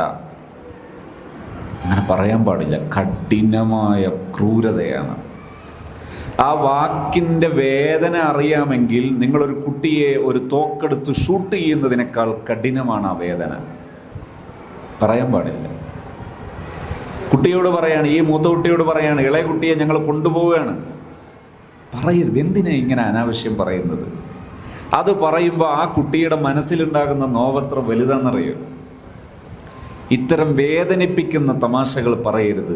റെസ്പെക്റ്റീവായ, ബഹുമാന്യമായ ശൈലിയിൽ മക്കളോട് കുഞ്ഞുനാളിലെ സംസാരിച്ച് ശീലിക്കണം. മക്കൾ സംസാരിക്കുന്നത് ശ്രദ്ധിച്ച് ശീലിക്കണം, കേട്ട് ശീലിക്കണം. മക്കളോട് നല്ല രീതിയിൽ മാർഗനിർദ്ദേശം നൽകണം. നല്ല രീതിയിൽ എന്ന് പറഞ്ഞാൽ, ഞാനതിന് പറയാം ഡയറക്റ്റ് ഫോം, ഇൻഡയറക്റ്റ് ഫോം പാടില്ല എന്ന് പറയും. എന്ന് പറഞ്ഞാൽ ഒരു മോനോട് പറയാണ്, മോനെ നീ നല്ല മോനായിട്ട് വളരണേ, ഇതൊരു നല്ല വാക്കാണ്. അതേ വാക്ക് എങ്ങനെ പറയാം, നിനക്കൊന്ന് അപ്പുറത്ത് ആ കുട്ടികളൊക്കെ ഒന്ന് കണ്ടുപിടിച്ചൂടെ, നിന്നെ പോലെയല്ലേ അവരൊക്കെ, എന്തിനാ ഇത്രയും വാക്ക്? മറ്റു വാക്ക് എത്ര നല്ലതാ, മോനെ നല്ല മോനായി വളരാട്ടോ, എത്ര നല്ല വാക്കാണ്. അത് കേൾക്കുമ്പോൾ ഒരു കുട്ടിയുടെ മനസ്സിൽ എത്ര സമാധാനം ഉണ്ടാകും. ഒരു ദിവസം പ്ലസ് ടു വിദ്യാർത്ഥിയായ, +1 കഴിഞ്ഞ ഉടനെയുള്ള ഒരു വിദ്യാർത്ഥിയെയും കൊണ്ട് എൻ്റെ ഒരു സുഹൃത്ത്, ഒരു പ്രഗത്ഭനായ ഒരു ട്രെയിനറാണ്, അദ്ദേഹത്തിൻ്റെ ഈ കുട്ടിയെയും കുട്ടിയുടെ രക്ഷിതാക്കളെയൊക്കെ കൂട്ടിയിട്ട് എൻ്റെ അടുത്ത് വരുന്നു ഒരു ദിവസം. എന്താണ്, ഈ കുട്ടി തലതാഴ്ത്തി മാത്രം ഇരിക്കുന്നു, ഒരാളുടെ മുഖത്ത് നോക്കുന്നില്ല, ആകെ മുഖമൊക്കെ ഇങ്ങനെ ഒരു വകയായിട്ടുണ്ട്, കണ്ണൊക്കെ ഈ കണ്ണിൻ്റെ പോളയൊക്കെ ചേർത്തിട്ടുണ്ട്, ആകെ ഒരു വല്ലാത്തൊരു ഇരുത്തം. ഞാൻ ചോദിച്ചു, എന്തു പറ്റി? കുറേ ദിവസമായി മോൻ ഇങ്ങനെയാണ്. എപ്പോഴാണ്, എന്താണ് പ്രശ്നം ഉണ്ടായത്? ഇവൻ്റെ സ്കൂളിൽ ഒരു തല്ല് നടന്നു. +1 വിദ്യാർത്ഥികൾക്കിടയിൽ 2 സ്കൂളുകളിൽ തമ്മിൽ തല്ല് നടന്നിട്ട് അത് പോലീസ് കേസായി, പിടിക്കപ്പെട്ടു, അങ്ങനെ പ്രശ്നമായി. ചൈൽഡ് കെയർ വകുപ്പൊക്കെ ഇടപെട്ടു, അങ്ങനെ മെഡിസിൻ കൊടുത്തു, അങ്ങനെയൊക്കെയാണ് ഇപ്പോൾ ഉള്ളത് എന്ന് പറഞ്ഞു. അങ്ങനെ മെഡിസിൻ കൊടുത്തിട്ടും ഈ കുട്ടി റിക്കവർ ആകുന്നില്ല, ഫുൾ ടൈം ഈ രീതിയിലാണ്. അങ്ങനെ ഏകദേശം 2, 3, 4 മണിക്കൂർ എടുത്ത് ആ കുട്ടി ഏകദേശം റിക്കവറായി വന്നപ്പോൾ ഈ കുട്ടി എന്നോട് പറഞ്ഞൊരു വാക്കുണ്ട്. വാക്കെന്താ അറിയാം? എൻ്റെ ജീവിതത്തിൽ ഉപ്പ എനിക്ക് എല്ലാ ക്യാഷും അയച്ചു തരാറുണ്ട്, ഭക്ഷണത്തിന്, ഫീസിന് ഒക്കെ അയച്ചു തരാറുണ്ട്. പക്ഷേ എൻ്റെ ഉപ്പ എന്നോട് ഈ ഒരു 4-5 വർഷത്തിനിടയിൽ എപ്പോഴെങ്കിലും, മോനെ എന്തൊക്കെയാണ് എൻ്റെ മോൻ്റെ വിശേഷം എന്ന് ചോദിക്കുന്നൊരു ചോദ്യം ഞാൻ ആശിച്ചിരുന്നു. ഈ ക്യാഷ് വേണമെങ്കിൽ ഒരുപക്ഷെ ഞാൻ പാർട്ട് ടൈം ജോലി ചെയ്തിട്ടുണ്ടാക്കുമായിരുന്നു. ആ ഒരു വാക്കെനിക്ക് കിട്ടിയിരുന്നെങ്കിൽ ഞാൻ ഈ പറഞ്ഞ ഒരു പരിപാടിയിലും പെട്ടുപോകില്ലായിരുന്നു. ആ വാക്കെനിക്ക് അത്ര മനസ്സിലായില്ല. പക്ഷേ പിന്നീട് ആ കുട്ടിയോട് ഞാൻ വിശദമായി സംസാരിച്ചു, എനിക്കത് പഠിക്കാൻ വേണ്ടി. അപ്പോഴാണ് ഞാനൊരു സത്യം മനസ്സിലാക്കുന്നത്. ഈ കുട്ടിയുടെ ഫാമിലി ബാക്ക്ഗ്രൗണ്ട്, നല്ല നീറ്റ് ബാക്ക്ഗ്രൗണ്ടുള്ള ഒരു നീറ്റ് ഫാമിലിയാണ്. ഒരു ബ്ലാക്ക് മാർക്കും ഇല്ലാത്ത നല്ല ഒരു ദുഷ്പേരും ഇല്ലാത്ത നല്ലൊരു ഫാമിലിയാണ്. ആ ഫാമിലി പശ്ചാത്തലത്തിൽ ഇവനെപ്പോലെ ഇപ്പോഴുള്ള ഈ അവസ്ഥയിലുള്ള ഒരു കുട്ടിയും വേറെ ഇല്ല. എല്ലാവരും നല്ല ഉയർന്ന നിലവാരത്തിലുള്ള മക്കൾ. ഇവൻ മാത്രമാണ് ഇങ്ങനെ. അവൻ എന്നോട് പറഞ്ഞു, ബാക്കിയുള്ളവരുടെയൊക്കെ പ്രധാനപ്പെട്ട ഒരു ആശ്വാസം അവരുടെ മാതാപിതാക്കൾ അവരോട് നല്ല നീറ്റായിട്ട് സംസാരിക്കും. ഒരു വിഷയം പറയാനുണ്ടെങ്കിൽ നിലവാരത്തിൽ സംസാരിക്കും. മക്കളോട് അഭിപ്രായങ്ങൾ ചോദിക്കും. മക്കളെ ഉത്തരവാദിത്തങ്ങൾ ഏൽപ്പിക്കും. എൻ്റെ ജീവിതത്തിൽ എനിക്ക് അങ്ങനെ ഒന്ന് കണ്ടിട്ടില്ല. അത് എനിക്ക് കിട്ടിയത് എപ്പോഴാണെന്നറിയോ? എൻ്റെ ചങ്കുകളായ ഈ ഫ്രണ്ട്സിൻ്റെ കൂടെ പോകുമ്പോഴാണ്. അപ്പം ഞാൻ പെട്ടുപോയി. എനിക്കിഷ്ടമില്ലായിരുന്നു ഈ ചങ്കുകൾ എന്ന് വിളിക്കുന്ന എൻ്റെ ഈ മിത്രങ്ങളായി ഞാൻ കാണുന്ന ഈ കൂട്ടുകാരുടെ ആക്ടിവിറ്റീസുകളൊന്നും എനിക്കിഷ്ടമില്ലായിരുന്നു. എനിക്കിഷ്ടം എൻ്റെ ഫാമിലിയുടെ ആ നല്ല കൃത്യമായി ജമാഅത്തിന് പോകുന്ന, അതുപോലെ നല്ല നല്ല സദസ്സുകളിലൊക്കെ കൃത്യമായി പങ്കെടുക്കുന്ന, അങ്ങനെ അതൊരു ഡീസൻറ്റ് ലൈഫ്, അതായിരുന്നു എനിക്കിഷ്ടം.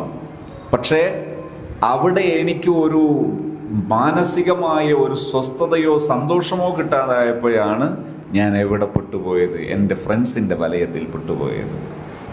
അവിടെ എൻ്റെ പിതാവെങ്ങാനും എന്നോട് ഈ രീതിയിൽ പെരുമാറിയിരുന്നെങ്കിൽ ഞാൻ പെട്ടുപോകൂലായിരുന്നു എന്ന് കുട്ടി പറഞ്ഞപ്പോൾ അതവൻ്റെ ഉള്ളിൽ നിന്ന് വന്നൊരു വാക്കാണ് എന്നെനിക്ക് മനസ്സിലായി. നമ്മുടെ മക്കളും ഉണ്ട് എൻ്റെ സദസ്സിൽ. ഞാൻ അവർക്ക് കൂടി മനസ്സിലാക്കാൻ വേണ്ടി ചെറിയൊരു കാര്യം കൂടെ പറഞ്ഞ് തിരിച്ചു വരാം. ഫ്രണ്ട്ഷിപ്പ് ഒരു മനുഷ്യന് ആവശ്യമാണ്. മനുഷ്യൻ കീപ്പ് ചെയ്യണം, കൊണ്ടു നടക്കണം ഫ്രണ്ട്ഷിപ്പ്.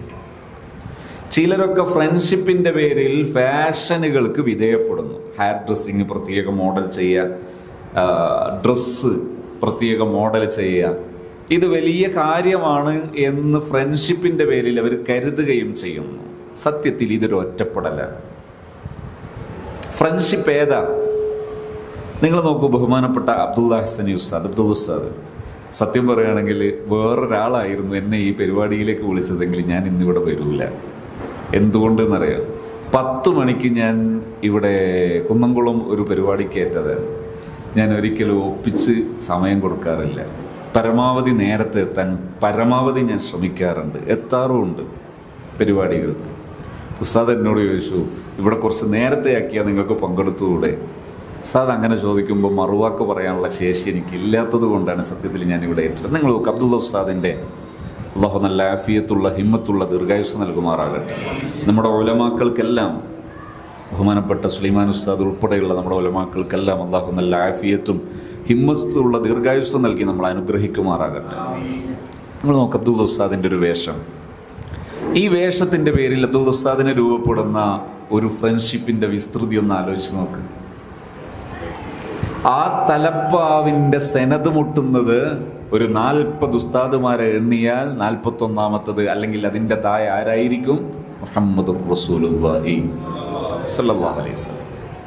മുഹമ്മദ് നബി സ്വല്ലല്ലാഹു അലൈഹി വസല്ലം തങ്ങൾ എന്ന് പറഞ്ഞാൽ സയ്യിദുൽ അംബിയാ വൽ മുർസലീൻ, എല്ലാ അംബിയാക്കളുടെയും നേതാവ് എന്ന് പറഞ്ഞാൽ അബുൽ ബശർ, അവ്വലുൽ ബശർ, ആദം നബി അലൈഹിസ്സലാം മുതലുള്ള ആദ്യത്തെ മനുഷ്യനായ ആദം നബി അലൈഹിസ്സലാം മുതലുള്ള എല്ലാ അമ്പിയാക്കളുടെ നേതാവ് എന്ന് പറഞ്ഞാൽ മനുഷ്യ ചരിത്രത്തിലെ തുടക്കം മുതൽ ഇന്നേ വരെയുള്ള നല്ല മനുഷ്യരും പ്രഗത്ഭരും പ്രശസ്തരും ആരൊക്കെയുണ്ടോ അവരുമായൊക്കെ ഫ്രണ്ട്ഷിപ്പ് സ്ഥാപിക്കപ്പെടുകയാണ് ഈ വേഷത്തിലൂടെ.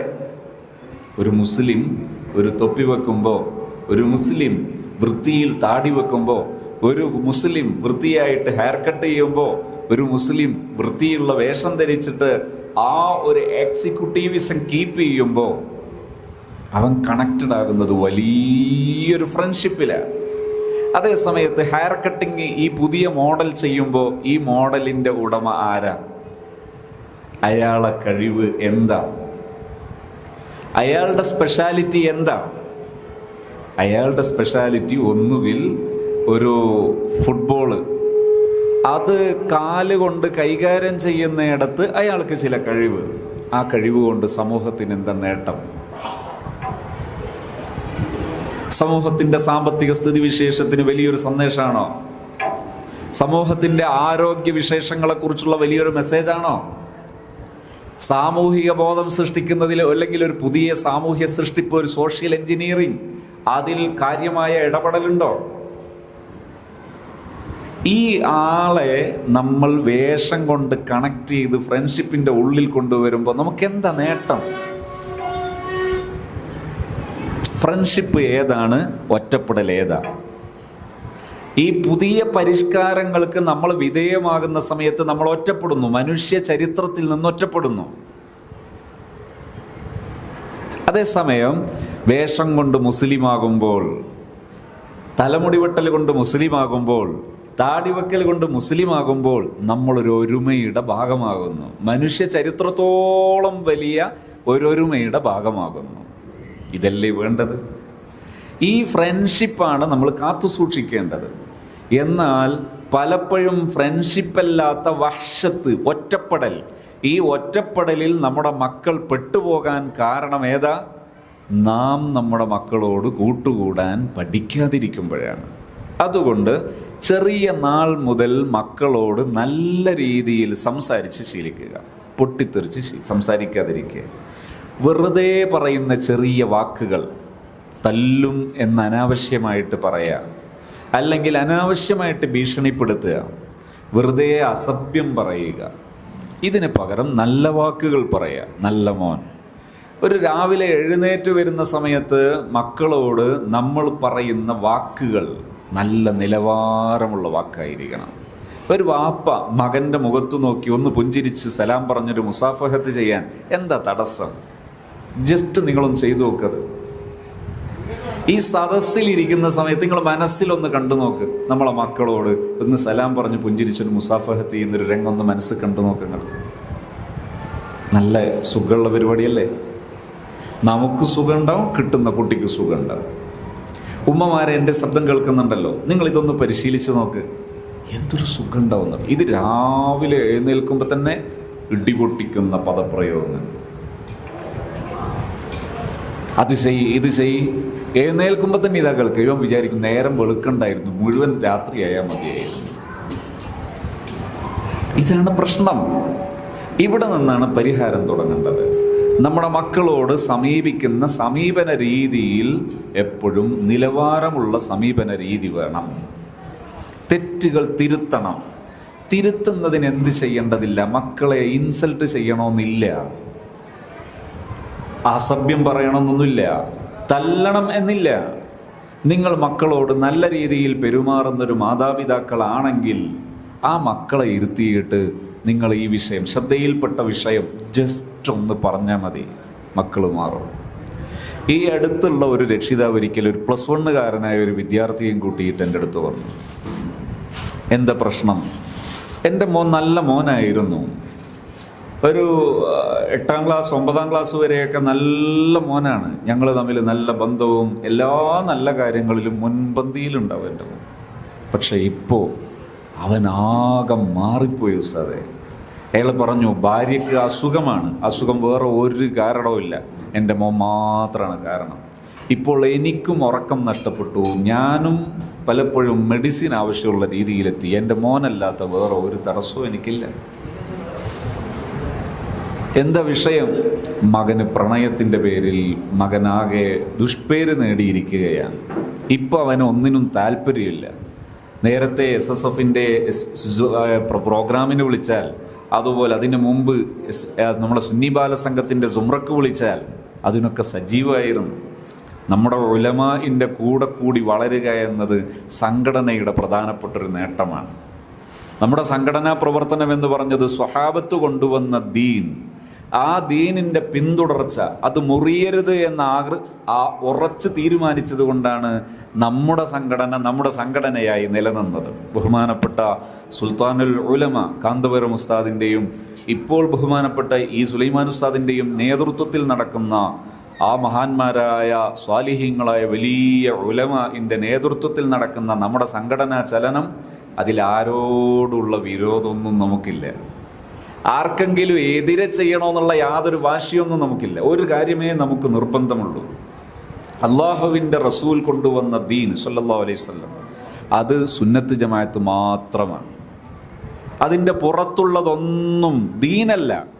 ദീനിൻ്റെ പുറത്തുള്ളതാണ് എല്ലാം നരകത്തിനുള്ളതാണ്.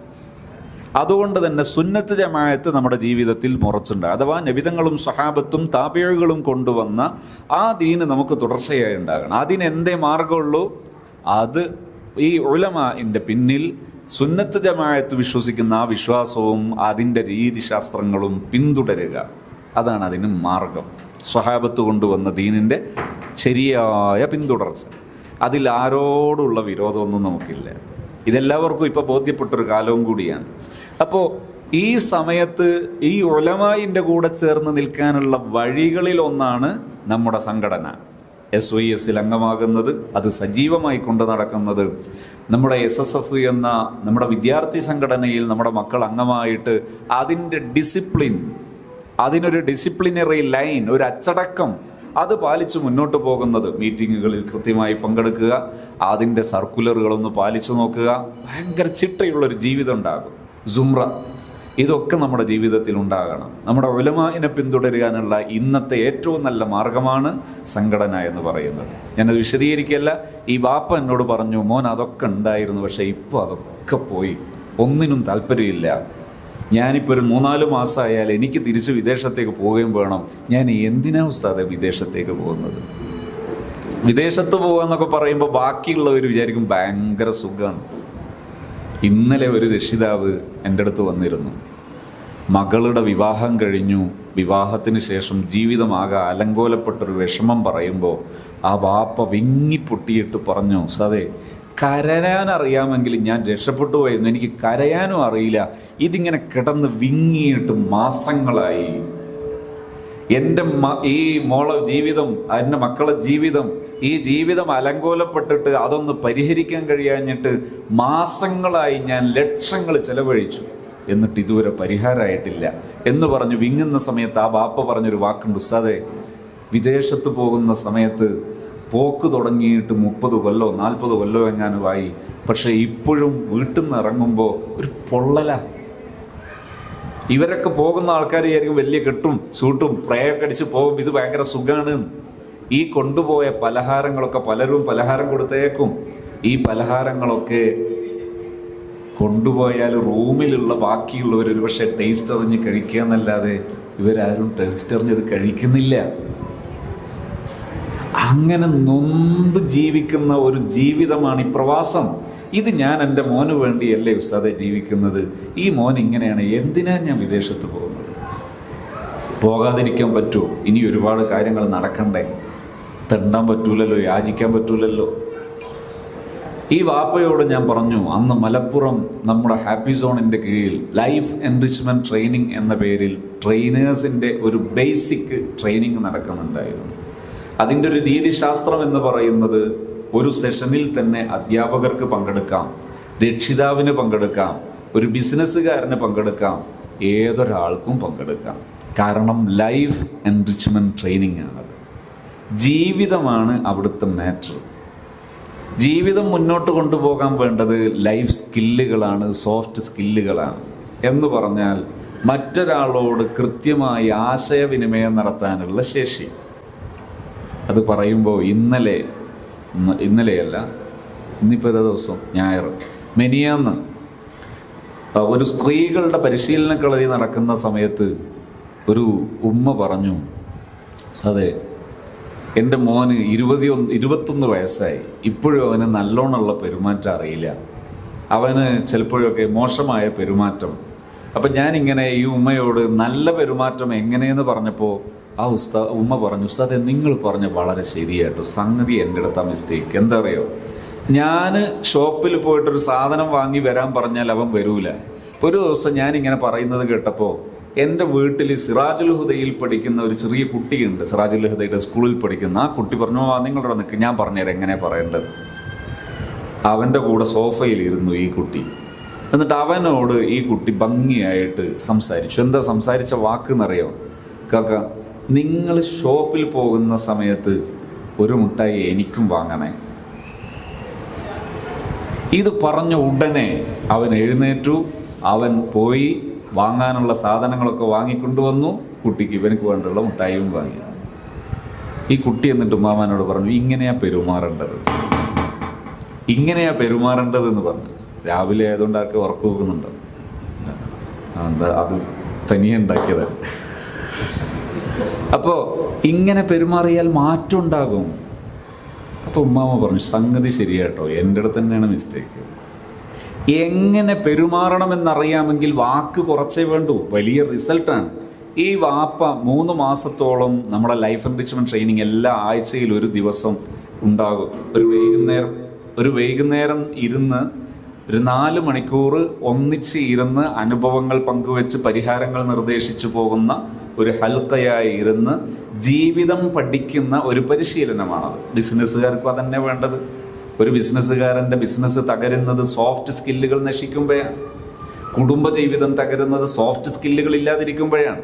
ഇപ്പം പലരും കല്യാണം കഴിക്കാൻ പേടിക്കുന്നവരാണ്, പ്രത്യേകിച്ച് പുതിയ തലമുറയിലെ പെൺകുട്ടികൾ. നിങ്ങളവരെ കുറ്റപ്പെടുത്തുകയൊന്നും ചെയ്യണ്ട, അതവരുടെ നമ്മുടെ സൊസൈറ്റിയുടെ ഒരു പ്രശ്നമാണിത്. കഴിഞ്ഞ ദിവസം ഒരു പെൺകുട്ടിയെയും കൊണ്ടൊരു വാപ്പ വന്നു. നന്നായി മതം പഠിച്ച മതബിരുദമുള്ള പെൺകുട്ടിയെയും കൊണ്ടാണ് വാപ്പ വരുന്നത്. വാപ്പയും നല്ല വിദ്യാഭ്യാസമുള്ള ആളാണ്. പക്ഷെ മോള് പറയുന്നു, എനിക്ക് വിവാഹം വേണ്ട, ഞാൻ പഠിക്കുകയാണ്. വയസ്സ് 20 കുട്ടി പറയാണ്, ഞാൻ പഠിക്കുകയാണ്. ആർക്കാണ് ഭ്രാന്തളയെന്ന് മനസ്സിലാകാത്ത ഒരു വല്ലാത്തൊരു ഹാലാണിത്. അപ്പോൾ 3 സിറ്റിംഗ് കഴിഞ്ഞപ്പോൾ ഈ കുട്ടി പറഞ്ഞു, എനിക്ക് വിവാഹ ജീവിതമാണ് വേണ്ടത്. എന്താ സംഭവം? ഈ അടുത്ത് ഞാൻ പലപ്പോഴും ഉദ്ധരിക്കാറുണ്ട്. ഒരു ഫേസ്ബുക്കിലെ ഒരു ആളുടെ ഒരു കുറിപ്പ്. ഒരു ഡോക്ടറാണ്, ഒരു പെൺകുട്ടി. ആ മുസ്ലിം പെൺകുട്ടിയായ ഡോക്ടർ പറയുന്നു, ഞാൻ ഡോക്ടറാകാനുണ്ടായ പശ്ചാത്തലം പറഞ്ഞിട്ട് വിവാഹ ജീവിതത്തിൽ സ്വന്തം കാലിൽ നിൽക്കാൻ പഠിക്കണം, എന്നാലേ കാര്യങ്ങൾ മുന്നോട്ട് പോകൂ, അതുകൊണ്ടാണ് ഞാൻ ഡോക്ടറായത് എന്നൊക്കെ പറഞ്ഞതിൻ്റെ പൊരുൾ മനസ്സിലാകുന്നു. എന്താ സ്വന്തം കാലിൽ നിൽക്കുക എന്നുള്ളത്? എൻ്റെ ചെലവ് ഞാൻ നോക്കും, നിന്റെ ചെലവ് നീ എന്ന് പറയാൻ പറ്റും വിധം വളർന്നാൽ വിവാഹ ജീവിതം സുരക്ഷിതമാണ് എന്നാണ് ഇവർ ചിന്തിക്കുന്നത്. അതൊരു ബ്ലണ്ടറാണ്, പോയത്തമാണ്. ഇത് പറയുമ്പോൾ തെറ്റിദ്ധരിക്കരുത്. ഒരു സ്ത്രീക്ക് ആവശ്യമായ സ്വത്തുണ്ടാകൽ തെറ്റാണ് എന്ന ആശയം ഇസ്ലാമിലില്ല. അതൊരു മോശമാണ് എന്ന് ഇസ്ലാമിലില്ല. ഒരു സ്ത്രീക്ക് നല്ലൊരു പ്രൊഫൈൽ ഉണ്ടാകുന്നത് തെറ്റാണ് എന്ന ആശയം ഇസ്ലാമിലില്ല. ഒരു സ്ത്രീ നല്ല സംരംഭകയാകുന്നത് ഇസ്ലാമിനെതിരാണ് എന്ന് അങ്ങനെ ഒരു ചിന്ത വേണ്ട. മറിച്ച് ഇവിടുത്തെ വിഷയം എന്താ ഞാൻ പറയുന്നത്? വിവാഹ ജീവിതത്തിൻ്റെ ക്യാപിറ്റൽ, വിവാഹ ജീവിതത്തിൻ്റെ മൂലധനം, അത് എൻ്റെ സാമ്പത്തിക കയ്യിലിരിപ്പാണ്, അല്ലെങ്കിൽ എൻ്റെ ഔദ്യോഗികമായ അഡ്രസ് പ്രൊഫൈലാണ് എന്ന് ചിന്തിക്കുന്നുണ്ടെങ്കിൽ അതൊരു ശരിയല്ലാത്ത ആശയമാണ്. ഏതുപോലെ ഇപ്പം നമ്മൾ ഇവിടെ ഈ സദസ്സിലേക്ക് ഒരു പ്രത്യേക ടിക്കറ്റ് കൊടുത്തിട്ടാണ് സദസ്സിലേക്ക് ആളെ കയറ്റുക എന്ന് സങ്കല്പിക്കുക. ടിക്കറ്റ് കിട്ടണമെന്നുള്ള കണ്ടീഷൻ എന്താ അറിയോ? ഒന്നുകിൽ കളരി, അല്ലെങ്കിൽ കരാട്ടെ, അല്ലെങ്കിൽ കുംഫു, ഇതുപോലുള്ള ഏതെങ്കിലും ഒരു ശാരീരിക അഭ്യാസം അത് ഔദ്യോഗികമായി പൂർത്തീകരിച്ച സർട്ടിഫിക്കറ്റ് ഉള്ളവരെ ഉള്ളിൽ കടത്തുള്ളൂ എന്ന് പറഞ്ഞാൽ എന്താ മനസ്സിലാകുക? പുറത്തു നിന്നൊരാൾക്ക് ഇവിടെ എന്താ നടക്കുന്നതെന്ന് മനസ്സിലാകുക ഇല്ലേ? ഇവിടെ ഒരു തല്ലും കുലുമാലുമാണ് നടക്കുന്നത്. ആവശ്യമായാൽ ഇതൊക്കെ വേണം, അങ്ങനത്തെ കൊടുത്തങ്ങൾ വരുന്നത് എന്നാണ് അതിൻ്റെ ആശയം. ഇതുപോലെയല്ലേ വിവാഹ ജീവിതത്തിൻ്റെ ക്യാപിറ്റൽ എന്ന് പറഞ്ഞാൽ, എനിക്ക് എൻ്റെ ജീവിതം എന്ന് പറയാനുള്ള സാമ്പത്തിക ശേഷി ഉണ്ടായാലാണ് വിവാഹ ജീവിതത്തിന് പറ്റുക എന്ന് പറഞ്ഞാൽ, വിവാഹ ജീവിതത്തിൻ്റെ ക്യാപിറ്റൽ സാമ്പത്തികമല്ല. സാമ്പത്തികം ഉണ്ടായിട്ടും ഈ പ്രൊഫൈൽ ഉണ്ടായിട്ടും ജീവിതം തുടങ്ങിയിട്ട് തമ്മിൽ തല്ലുന്ന എത്ര ഉദാഹരണം വേണം? എന്താണ് വിവാഹ ജീവിതത്തിൻ്റെ ക്യാപിറ്റൽ? സോഫ്റ്റ് സ്കിൽ എന്ന് പറഞ്ഞാൽ നല്ല രീതിയിൽ കമ്മ്യൂണിക്കേറ്റ് ചെയ്യാനുള്ള കഴിവാണ്. ആ കഴിവുണ്ടെങ്കിൽ പ്രശ്നങ്ങളെല്ലാം പരിഹരിക്കാൻ കഴിയും. ഞാൻ പലപ്പോഴും എടുത്തുദ്ധരിക്കാറുള്ള 100 അല്ലെങ്കിൽ 1000 സംഭവങ്ങളിൽ ഒന്നാണ് ഒരു സഹോദരി. വിവാഹം കഴിഞ്ഞിട്ട് 22 വർഷമായി. ഈ സഹോദരിയും കൂട്ടിയിട്ട് ഒരു സ്ഥാപനത്തിലെ ഉസ്താദ്, സഹോദരി ഒറ്റക്കല്ല, ആ ഫാമിലി ഒന്നിച്ചു കൂട്ടിയിട്ട് ഒരു ഉസ്താദ് എൻ്റെ അടുത്ത് വന്നു. എന്താ കേസ്? ഹിഫ്ലുൽ ഖുർആൻ സ്ഥാപനത്തിൽ പഠിപ്പിക്കുന്ന ഈ ഉസ്താദ് ഒരു ദിവസം എന്നെ വിളിച്ച് അപ്പോയിൻമെൻറ്റ് വാങ്ങിയതാണ്. എന്താ വിഷയം എന്ന് ചോദിച്ചാൽ, ഉസ്താദ് പറഞ്ഞു, ഞാൻ കഴിഞ്ഞ ദിവസം കുട്ടികൾക്കൊക്കെ ലീവ് പ്രഖ്യാപിച്ചു. ലീവ് പ്രഖ്യാപിച്ചപ്പോൾ എല്ലാ കുട്ടികളും ഭയങ്കര ആഹ്ലാദത്തിൽ. ഒരു കുട്ടി എൻ്റെ അടുത്ത് പിന്നാലെ റൂമിൽ വന്നിട്ട് പറഞ്ഞു, ഉസ്താദേ, ലീവിന് എല്ലാവരും പോകുമ്പോൾ എന്നെ ഇവിടെ നിർത്തുമോ? ഞാൻ പോകുന്നില്ല, വയസ്സ് ഇത്രയേ ഉള്ളൂ. അപ്പോൾ ഈ ഉസ്താദിന് അത് ഭയങ്കര വിഷമമായി. കാരണം എല്ലാവരും തുള്ളിച്ചാടുന്ന സമയത്ത് ഒരു കുട്ടി എന്നെ ഇവിടെ നിർത്തുമോ, വീട്ടിലേക്ക് പറഞ്ഞേക്കരുതെന്ന് പറയുമ്പോൾ ആ കുട്ടിക്ക് എത്ര വിഷമം ഉണ്ടാവും എന്നുള്ളത് സങ്കല്പിക്കാമല്ലോ. അന്വേഷിച്ചു നോക്കിയപ്പോൾ ഈ കുട്ടി പറഞ്ഞു, വീട്ടിലെന്നും കുഴപ്പമാണ്, വീട്ടിലെന്നും കലഹമാണ്. ഇന്നലെയും വീട്ടിൽ പോലീസുകാരൊക്കെ വന്നിട്ടുണ്ട്, വലിയ പ്രശ്നമാണ്. ഇത് തുടങ്ങിയിട്ട് 10-20 കൊല്ലമായി. ഈ കുട്ടിക്ക് അത്രയൊന്നും വയസ്സായിട്ടില്ലെന്ന് മാത്രം. അങ്ങനെ ഇവർ ഫാമിലി എൻ്റെ അടുത്ത് വന്നു. ഞാൻ രണ്ടുപേരെയും മാറി മാറി കേട്ടു. രണ്ടുപേർക്കും ആദ്യത്തെ ആവശ്യം ഞങ്ങൾക്ക് പിരിയണം, ത്വലാഖ് ചൊല്ലി പിരിയണം. പിരിഞ്ഞതിന് ശേഷം ഉണ്ടാകുന്ന കുറേ കുഴപ്പങ്ങളുണ്ട്. ആ കുഴപ്പത്തിൽ നിന്ന് ഞാൻ എന്ത് ചെയ്താൽ മതി, ഒരു ആശ്വാസം ഉണ്ടാക്കി കൊടുത്താൽ മതി. ഞാൻ അവരോട് പറഞ്ഞു, നിങ്ങൾക്ക് ത്വലാഖാണെങ്കിൽ ത്വലാഖ്, നിങ്ങൾക്ക് ജീവിതമാണെങ്കിൽ ജീവിതം, അത് നിങ്ങളുടെ കോൺട്രിബ്യൂഷനാണ്, നിങ്ങളുടെ ഹല്ലാണ്, നിങ്ങളുടെ വിഹിതമാണ്, നിങ്ങൾക്കത് എടുക്കാം. എനിക്ക് നിങ്ങളുടെ ഇടയിൽ ഇടപെടാൻ പറ്റുന്ന ഒരു കാര്യം, നിങ്ങൾക്ക് പരസ്പരമുള്ള റിലേഷൻ, താല്ലുക്ക്, ബന്ധം, അത് എങ്ങനെയാകണം എന്ന വിഷയത്തിൽ എനിക്ക് നിങ്ങളെ സഹായിക്കാൻ കഴിഞ്ഞേക്കാം. ആ വിഷയത്തിൽ ഞാൻ നിങ്ങളോട് ഇടപെടുകയും നിങ്ങളുടെ കൂടെ ഇടപഴകുകയും നിങ്ങളെ സഹായിക്കാനും ശ്രമിക്കാം. ഏകദേശം 1 മണിക്കൂറിലധികം ഞാൻ അവരെ കേട്ടു.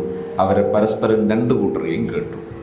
വളരെ സിമ്പിളായിട്ടുള്ള ചില പെരുമാറ്റ രീതികൾ, ഞാൻ നേരത്തെ ആ മക്കളോടൊക്കെ പറഞ്ഞതിൻ്റെ മറ്റൊരു മുഖം, അത് അവരുടെ ഇടയിൽ അതിൻ്റെ പ്രാക്ടിക്കൽ സ്റ്റൈൽ, പ്രായോഗിക രീതി അവരുടെ ഇടയിൽ പറഞ്ഞു.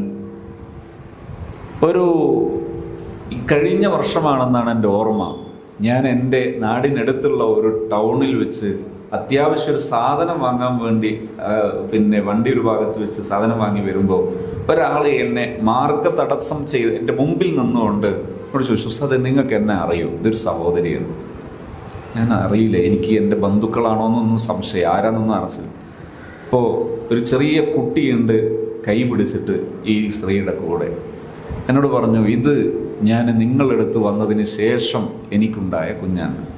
അപ്പം ഞാനിങ്ങനെ, എനിക്ക് എന്നിട്ടൊന്നും ആളെ മനസ്സിലാകുന്നില്ല. പലരും ഹാപ്പി സോണിൽ അങ്ങനെ വരികയും പോവുകയും ചെയ്യുന്നതല്ലേ. എന്നോട് പറഞ്ഞു, അന്ന് ഒരു സ്ഥലം, അവരുടെ സ്ഥലം ഏകദേശം എനിക്ക് ഓർമ്മയുണ്ട്. ആ സ്ഥലത്ത് അവിടെ നിന്ന് വന്ന ആളാണ്. ഇന്ന ഹിഫ്ലുൽ ഖുർആൻ്റെ അതുമായി ബന്ധപ്പെട്ട് വന്നിട്ടുള്ള ആളാണ്. ഞങ്ങൾ അതിനുശേഷം നന്നായി, അതിനുശേഷം ഞങ്ങൾക്കുണ്ടായ കുഞ്ഞാണിത്.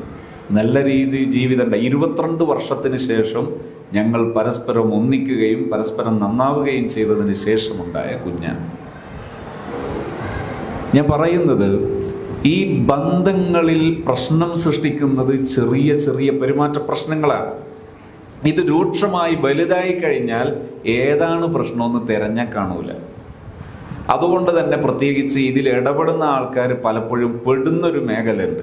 ആരെടുത്ത തെറ്റ്? ഒരു പ്രശ്നമായിട്ട് വന്നാൽ ആരെടുത്ത തെറ്റ്?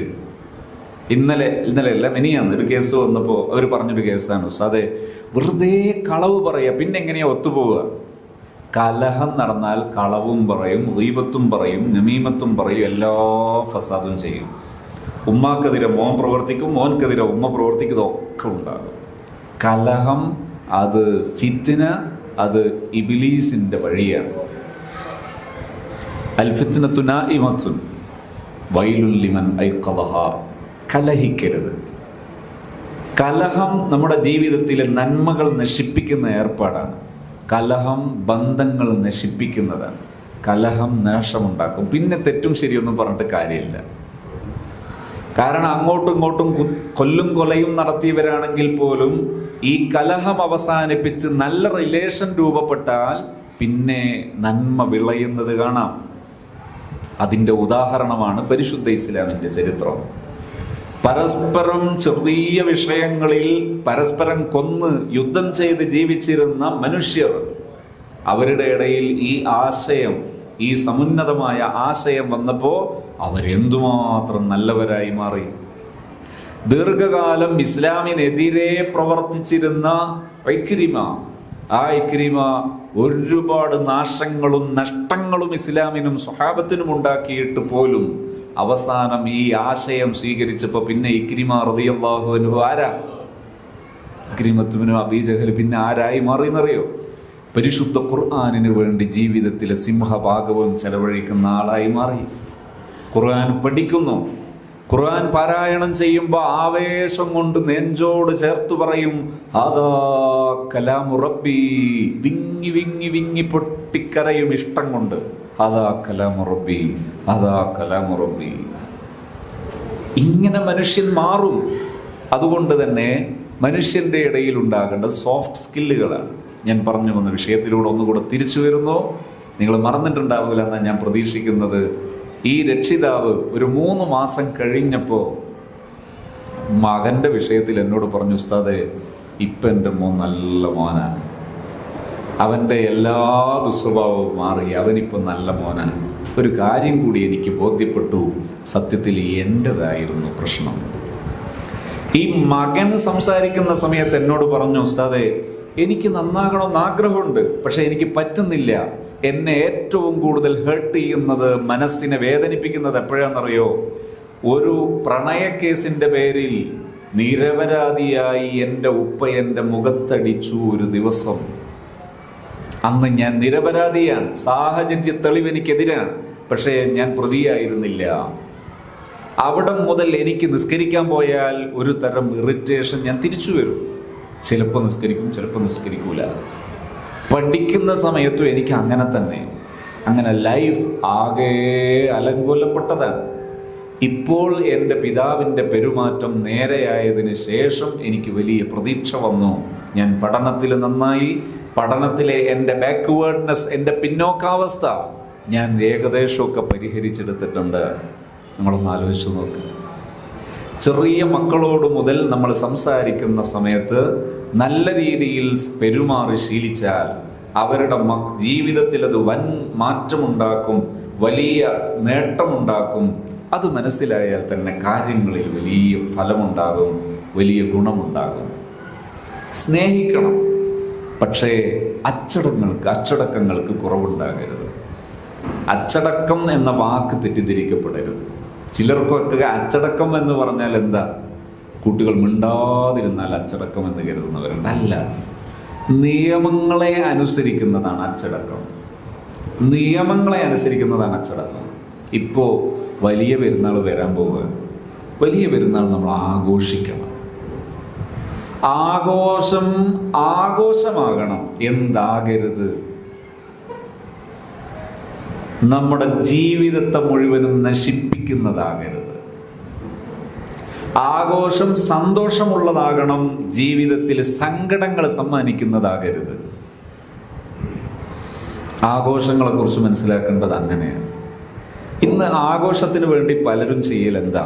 ഇപ്പൊ ബർത്ത്ഡേ ആഘോഷിക്കുക, വിവാഹ വാർഷിക ആഘോഷിക്കുക, ബ്രൈഡ് ഗ്രൂം ആഘോഷിക്കുക. ഇങ്ങനെ ആഘോഷങ്ങൾ പുതിയത് വന്നുകൊണ്ടിരിക്കുകയാണ്. ഈ ആഘോഷിക്കുന്ന സമയത്ത് പലർക്കും പറയാനുള്ളൊരു മറുപടി, കഴിഞ്ഞ ദിവസം ഒരാൾ ഒരു ട്രെയിനിങ്ങിൽ ഇരിക്കുമ്പോൾ പറഞ്ഞു, എൻ്റെ അനുജൻ ജോലി ചെയ്യുന്ന ചെറുപ്പക്കാരനാണ്, 19-20 വയസ്സായിട്ടേ ഉള്ളൂ. അവൻ വീട്ടിൽ വരുന്നത് വളരെ വൈകിയിട്ടാണ്. അപ്പോൾ ഈ സഹോദരി ഇവനോട് ചോദിച്ചു, മോനെ, നീ എന്തിനാ ഇങ്ങനെ വൈകുന്നത്? ഉപ്പാക്ക് ടെൻഷനാണ്, ഉമ്മക്ക് ടെൻഷനാണ്. അപ്പം ഇവൻ പറയുന്നത്, ഞാൻ ഈ പകല് മുഴുവനും ജോലി ചെയ്താൽ ആകെ ഒരു സന്തോഷം കിട്ടുന്നത് എൻ്റെ ഫ്രണ്ട്സിൻ്റെ കൂടെ ഒന്ന് ഇങ്ങനെയൊക്കെ പോകുമ്പോഴാണ്. അതും വേണ്ടേ? അപ്പം ഇവൾ ചോദിച്ചു, നിന്റെ കൂടെ വരുന്നവരും MDM ഉപയോഗിക്കുന്നവരാ, നിന്റെ കൂടെ വരുന്ന പലരും ഡ്രഗ്സ് കരിയറായിട്ട് അറിയപ്പെട്ടവരാ. അപ്പം ഇവൻ്റെ മറുപടി, മോളെ, നിനക്കറിയില്ല, ഞാൻ അതിൽ പെടൂല, ഞാൻ ഇതുവരെ ഉപയോഗിച്ചിട്ടില്ല, ഇനി ഉപയോഗിക്കുകയില്ല. നിങ്ങൾ മനസ്സിലാക്കേണ്ടത് അപകടം വരുന്ന വഴിയാണിത്. എന്തുകൊണ്ടാണ് ഫ്രണ്ട്സിന് ആവശ്യമായത്? വീട്ടിൽ ആഘോഷം കുറഞ്ഞതുകൊണ്ട്. എങ്ങനെ ആഘോഷിക്കണം, എങ്ങനെ ആഘോഷിക്കരുത്? മദ്രസകളിൽ നിന്നെല്ലാം നിരന്തരം നിർദ്ദേശം പോകേണ്ടതും നിർദ്ദേശം അത് മുഖേന നടക്കേണ്ടതുമാണിത് ഞാനിപ്പോൾ സൂചിപ്പിക്കുന്നത്. ആഘോഷങ്ങൾ ജീവിതം നിറഞ്ഞു നിൽക്കണം. എല്ലാ വെള്ളിയാഴ്ച രാവും ആഘോഷിക്കണം, വെള്ളിയാഴ്ച ആഘോഷിക്കണം. പെരുന്നാളുകൾ ആഘോഷിക്കണം. മാസാമാസം നമ്മുടെ വീടുകളിൽ മഹാന്മാരെ കണക്ട് ചെയ്ത് ആഘോഷിക്കണം. ഖുർആൻ പഠിപ്പിക്കുന്ന ഒരു ശൈലി നോക്ക് നിങ്ങൾ. ഖുർആനിനെ കുറിച്ച് പറഞ്ഞു ഹുദല്ലിൽ മുത്തഖീൻ. ഒരു മുത്തഖിയാകാൻ ഉദ്ദേശിക്കുന്ന ഒരാൾക്ക് ഹിദായത്തിന്റെ വഴികാട്ടിയാണ് ഖുർആൻ. ആ ഖുർആൻ ആദ്യത്തെ സൂറത്ത് ഫാത്തിഹ കഴിഞ്ഞാൽ അൽ ബഖറ. മൂസാ നബി അലൈഹി സ്വലാമിന്റെ ജീവിതത്തിലെ പ്രധാനപ്പെട്ട ഒരു മുഅ്ജിസത്ത് വിശദീകരിക്കുന്ന സംഭവമാണ് പശുവിന്റെ സംഭവം. ഇതാണ് മുത്തഖീങ്ങൾക്ക് ഹിദായത്ത് ഉണ്ടാകാനുള്ള വഴി. ആലു ഇമ്രാൻ, ഇമ്രാൻ കുടുംബം എന്നാണ് ആ വാക്കിന്റെ അർത്ഥം. സൂറത്തു ലുഖ്മാൻ, സൂറത്തു മറിയം, സൂറത്തു മുഹമ്മദ്, സൂറത്തു ഇബ്രാഹിം, ഇങ്ങനെ തുടങ്ങിയിട്ട് സൂറത്തു യൂനുസ്, സൂറത്തുകളുടെ പേര് പോലും മഹാന്മാരെ അനുസ്മരിക്കുന്നത്. ഇതെന്തിന്റെ സൂചനയാണ്? നിരന്തരം ആഘോഷപൂർണമായി മനുഷ്യന്റെ ജീവിതത്തിൽ മഹാന്മാരെ കണക്ട് ചെയ്ത ആഘോഷം നിലനിൽക്കണം. ആഘോഷം ആകേണ്ട രൂപം ഒന്ന്, മഹാന്മാരെ കണക്ട് ചെയ്യുന്നതാകുക. രണ്ട്, ആഘോഷം ആസ്വാദ്യകരമാകണം. മൂന്ന്, അതിൽ മൂല്യങ്ങൾ വേണം. മൂല്യങ്ങൾ ഇല്ലാതെ ആഘോഷിച്ചാലുള്ള പ്രശ്നം എന്താ? ആഘോഷത്തിന് വേണ്ടി മദ്യപിച്ചു, ആഘോഷത്തിന് വേണ്ടി ഈ സിനിമാറ്റിക് ഡാൻസ് പോലെയുള്ള പടക്കൽ, ഇങ്ങനെ പടപടാ പടക്കൽ, ഇങ്ങനെയുള്ള ആക്ടിവിറ്റീസുകളൊക്കെ ചെയ്തു. ഇത് കഴിഞ്ഞാൽ അത് പിന്നീട് ഓർക്കുന്ന സമയത്ത് ഞാൻ ഭയങ്കര സുഹൃതം ചെയ്തു എന്ന് തോന്നോ? മദ്യപിച്ച് കഴിഞ്ഞാൽ പിന്നെ എപ്പോഴെങ്കിലും അത് ഓർക്കുമ്പോൾ ഒരു സുഖം തോന്നോ? ഇല്ല. വേറെ ആരും അറിയാതെയാണ് ആഘോഷിച്ചത്, അതുകൊണ്ട് രക്ഷപ്പെടുമെന്ന് കരുതുന്നുണ്ടോ? ഇല്ല. എന്തുകൊണ്ടാ? ഞാൻ നിങ്ങളോട് ചോദിക്കുകയാണ്, ഇന്ന് ഞായറാഴ്ച, ഇന്നലെ ശനി, മിനിയാന്ന് വെള്ളി, വ്യാഴാഴ്ച ഉച്ചക്ക് നിങ്ങൾ ഏത് ഭക്ഷണം കഴിച്ചത് എന്ന് ചോദിച്ചാൽ പെട്ടെന്ന് ഓർക്കാൻ പറ്റുമോ? പെട്ടെന്ന് ഓർമ്മ വരില്ല. അതേ സമയത്ത് കഴിഞ്ഞ ചെറിയ പെരുന്നാൾക്ക് നിങ്ങൾ ഏത് ഭക്ഷണം ഏത് വീട്ടിൽ നിന്ന് ചോദിച്ചാൽ നിങ്ങൾക്ക് ഓർമ്മ ഉണ്ടാവില്ലേ? ഓർമ്മ ഉണ്ടാവും. ഇതാണ് ആഘോഷത്തിൻ്റെ സ്വഭാവം. മെമ്മറിന്ന് പോകില്ല. ആഘോഷത്തിന്റെ പേരിൽ നിങ്ങളൊരു തോന്നിയാസം ചെയ്താൽ നിങ്ങളെ മെമ്മറിയിൽ നിന്നത് പുറത്തു പോകൂല, കൂടെ ഉണ്ടാവും. പിന്നെ ആത്മവിശ്വാസം ഡൗൺ ഡൗൺ ഡൗൺ കുറയും, നശിച്ചു പോകും. അപ്പൊ എങ്ങനെ ആഘോഷിക്കണം? അതാണ് പെരുന്നാൾ പഠിപ്പിച്ചത്, അതാണ് വെള്ളിയാഴ്ച പഠിപ്പിച്ചത്, വെള്ളിയാഴ്ച രാവ് പഠിപ്പിച്ചത്. എങ്ങനെ ആഘോഷിക്കേണ്ടത്? പെരുന്നാളിന് നല്ല ഭക്ഷണം ഒരുക്കണം, ഭക്ഷണം കൊടുക്കണം, ഭക്ഷണം കഴിക്കണം, കഴിപ്പിക്കണം. പെരുന്നാളിന്റെ ആഘോഷ രീതി നോക്ക്.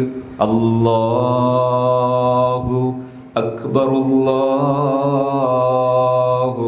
അക്ബർ, അല്ലാഹു അക്ബർ.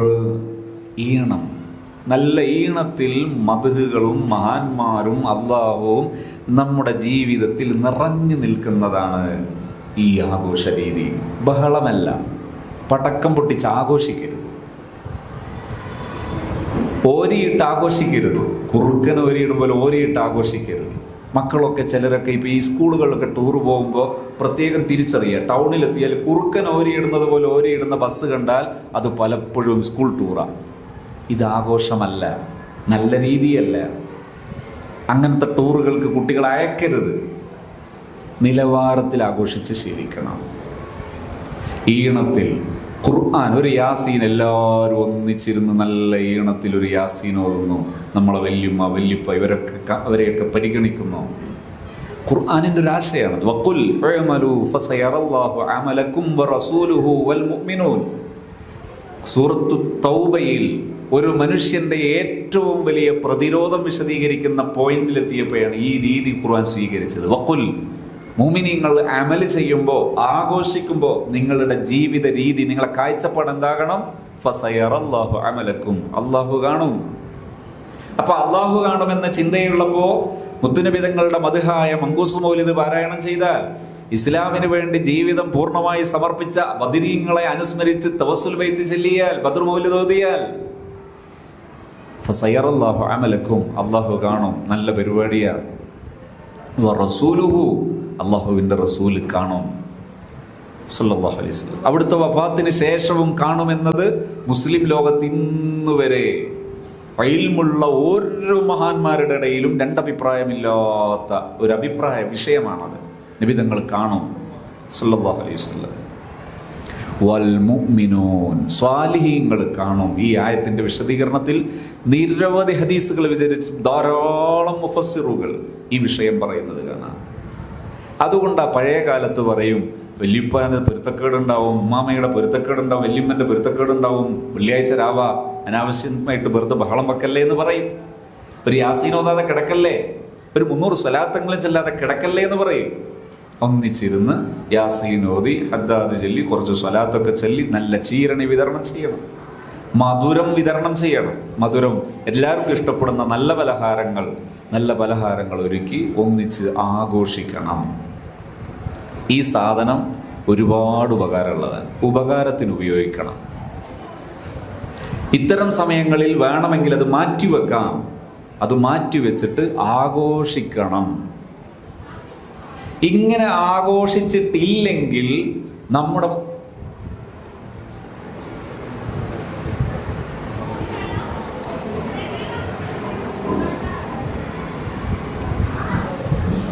ഈ ആഘോഷങ്ങൾ നിറഞ്ഞു നിൽക്കണം.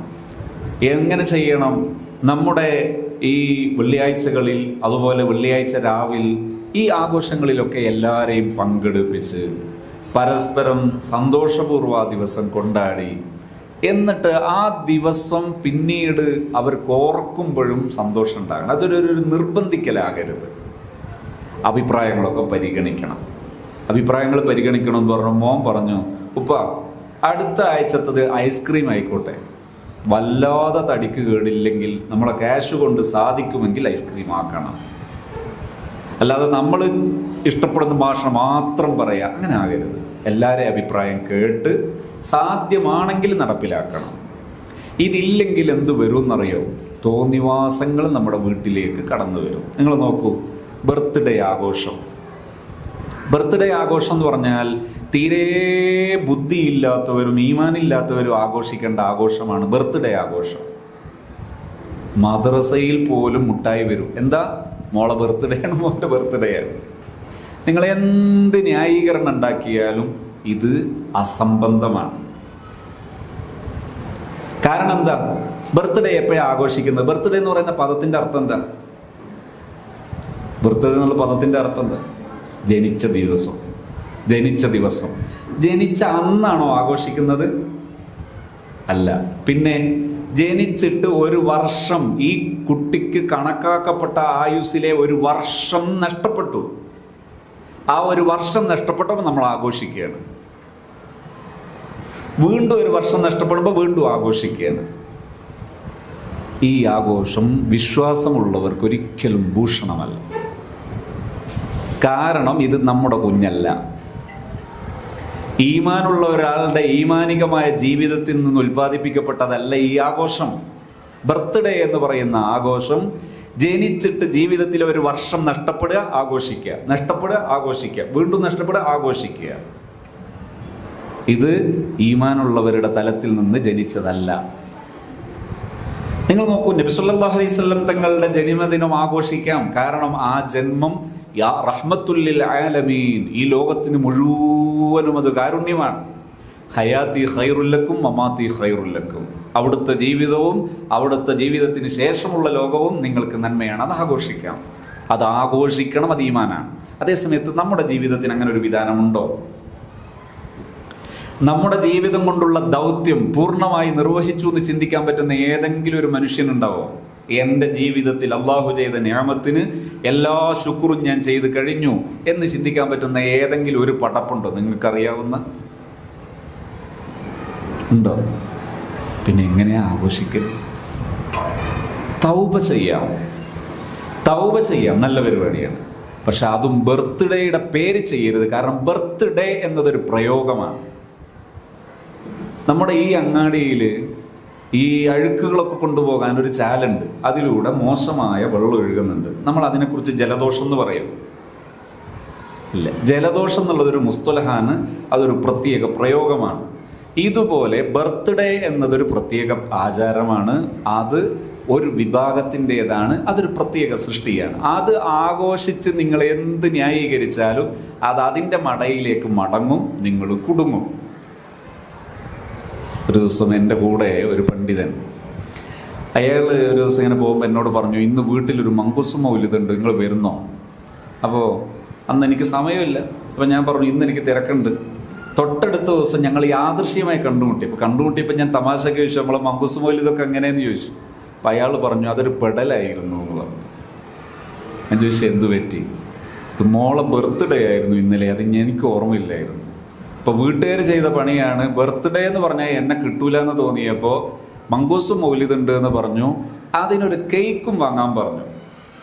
അങ്ങനെ മങ്കൂസ് മൗലിദല്ല മുസന്നിഫിൻ്റെ മുറാദ് ബർത്ത്ഡേ ആഘോഷിക്കല.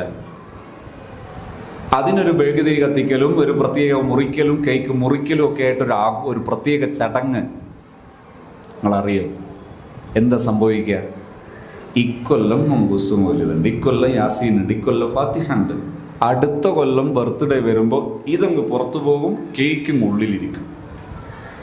പിറ്റത്തെ കൊല്ലം ആഘോഷിക്കുമ്പോൾ ബർത്ത്ഡേയുടെ ആഘോഷത്തിൻ്റെ ഭാഗമായി എല്ലാവരും ആഘോഷിക്കുന്ന ചില പ്രത്യേക ആക്ടിവിറ്റീസ് ഉണ്ടാവും, അത് ഈ കുട്ടിയുടെ ജീവിതത്തിലും വരും.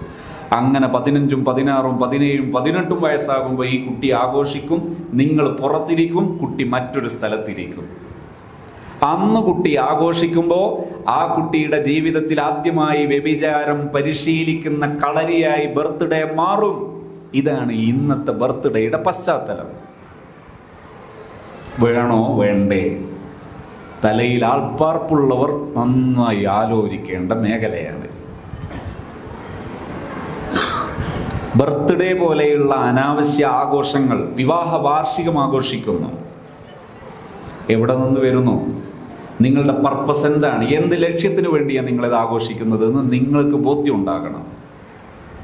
ആ ബോധ്യം നിങ്ങളുടെ മനസ്സാക്ഷി കൂടെ നിൽക്കുന്നുണ്ടെങ്കിൽ ആഘോഷിച്ചോളൂ.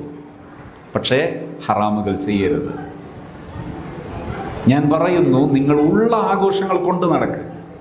വെള്ളിയാഴ്ച രാവ് ആഘോഷിക്ക്. അതുപോലെ എല്ലാ മാസത്തിലും ഓരോ മാസത്തിലും എല്ലാ മാസത്തിലും മഹാന്മാർ കണക്റ്റഡാണ്. ഈ ദുൽഹിജ്ജ മാസമായാൽ ഇബ്രാഹിം നബി അലൈഹിസ്സലാം തുടങ്ങി നമ്മുടെ ഇമാമിയങ്ങളും സ്വാലിഹീങ്ങളും നമ്മുടെ തന്നെ പൂർവ്വപിതാക്കളും ധാരാളം നല്ല മനുഷ്യന്മാരുണ്ട്. നല്ല മനുഷ്യന്മാരുണ്ട് നമ്മളൊക്കെ ഫാമിലിയിലും തറവാട്ടിലും.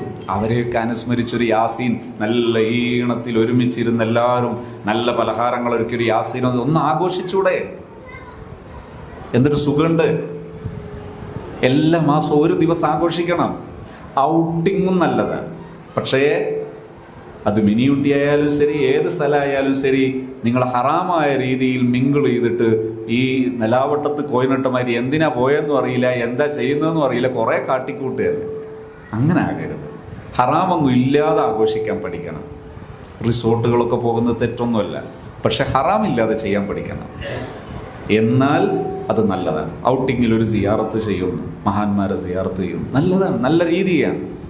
ആ സിയാറത്ത് ചെയ്യുന്ന സമയത്ത് അവരെ പറ്റി ഒന്ന് വായിച്ചു നോക്കുക. പുസ്തകങ്ങൾ കിട്ടും, അത് ഇരുന്നിട്ട് ഒരു അരമണിക്കൂർ ഏതെങ്കിലും ഒരു നല്ല ഭാഗം മാത്രം ഒന്നിച്ചിരുന്ന് വായിച്ചു നോക്കുക. എന്ത് സുഖം ഉണ്ടാവും! അത് പരസ്പരം ചർച്ച ചെയ്ത് ആഘോഷിക്കണം. കുട്ടികളെയൊക്കെ അടിച്ചേൽപ്പിക്കരുത്.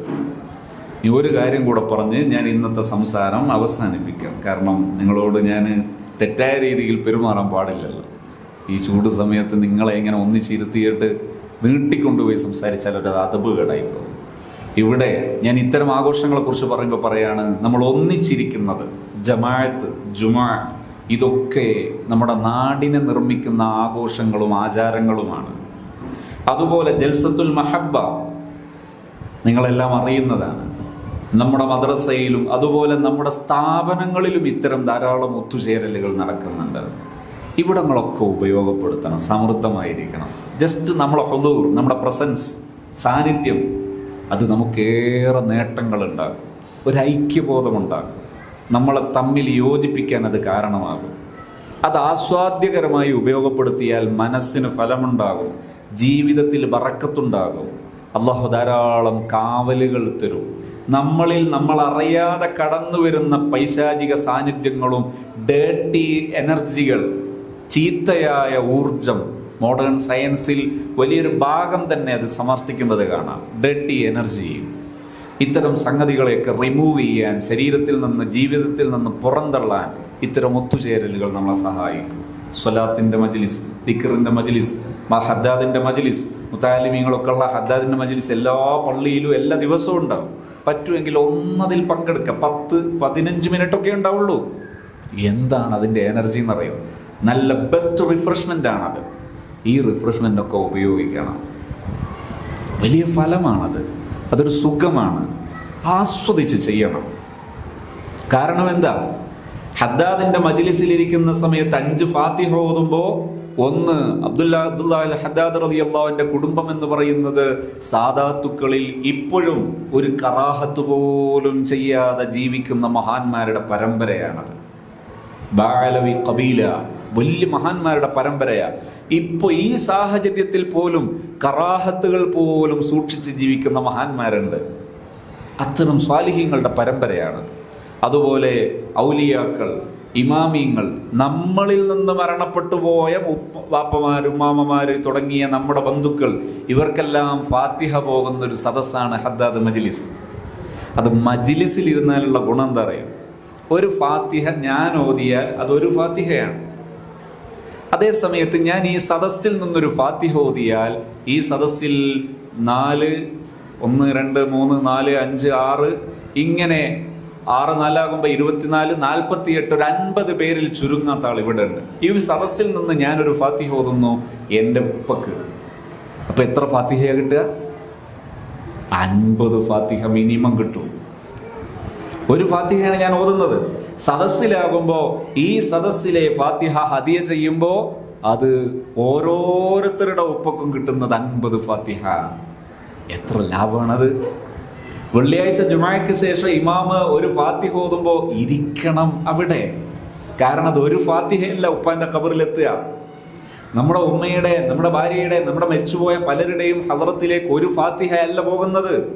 പിന്നെ 100 കണക്കിന് ഫാത്തിഹ പോകാനുള്ള ഒരു ചാൻസാണ് ഒരു സദസ്സിൽ നമ്മൾ ഇരിക്കുന്നത്.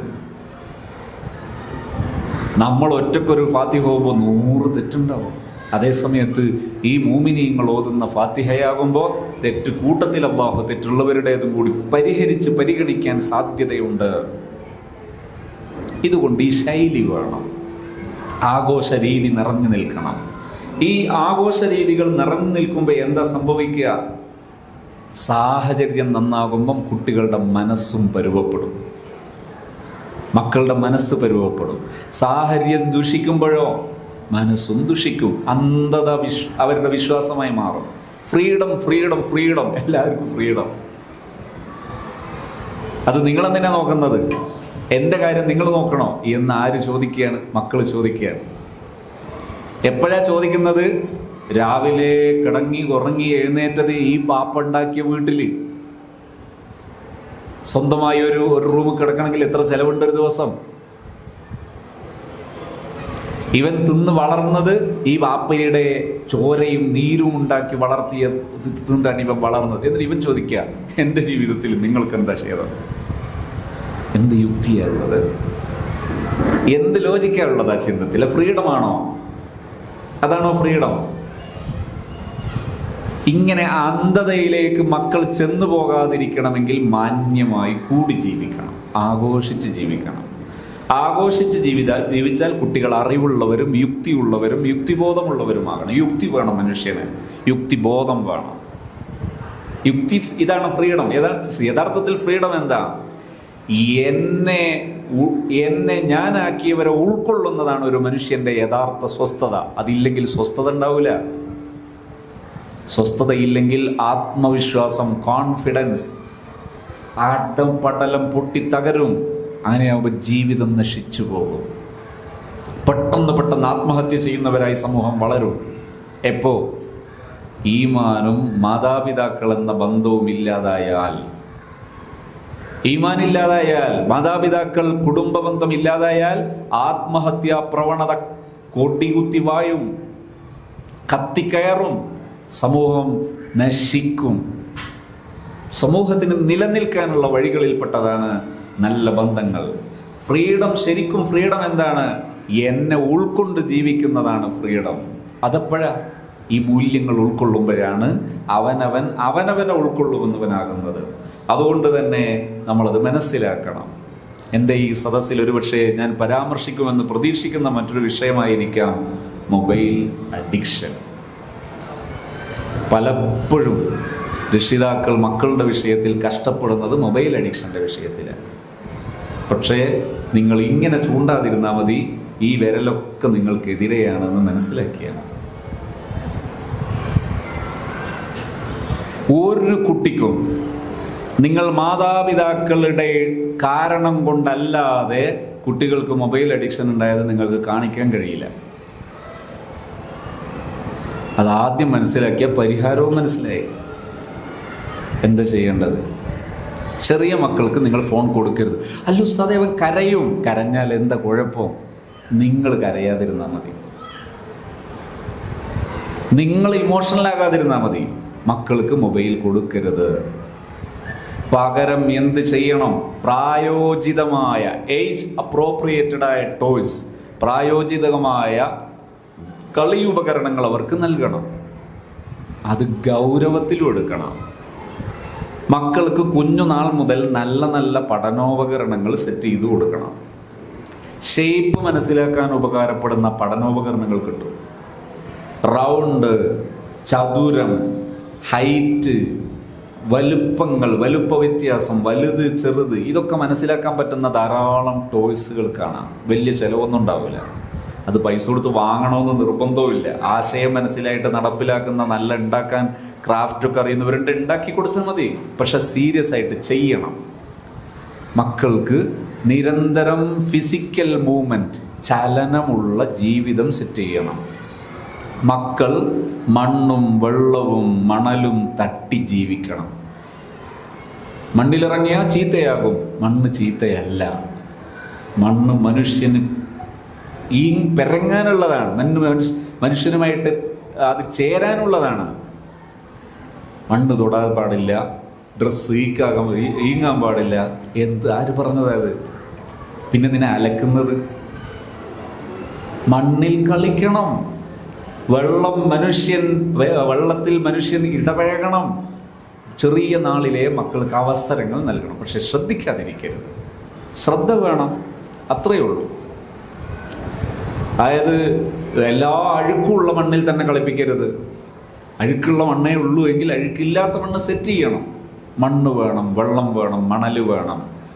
ഇപ്പോൾ ഇതൊക്കെ സ്കൂളിലായി, ഇതൊക്കെ സ്കൂളിലേക്ക് മാറി. ഇപ്പോൾ അത് വീട്ടിൽ വെച്ച് നടക്കണം. മക്കൾക്ക് എല്ലാം ഇടപഴകി ശീലിക്കാൻ അവസരം കൊടുക്കലാണ് പരിഹാരം. മൊബൈൽ പരിഹാരമല്ല. മുതിർന്നവരുടെ വിഷയത്തിൽ നിങ്ങൾ ചെയ്യേണ്ടത് ഡീസൻറ്റിൽ ഇടപെട്ട് ശീലിക്കുക.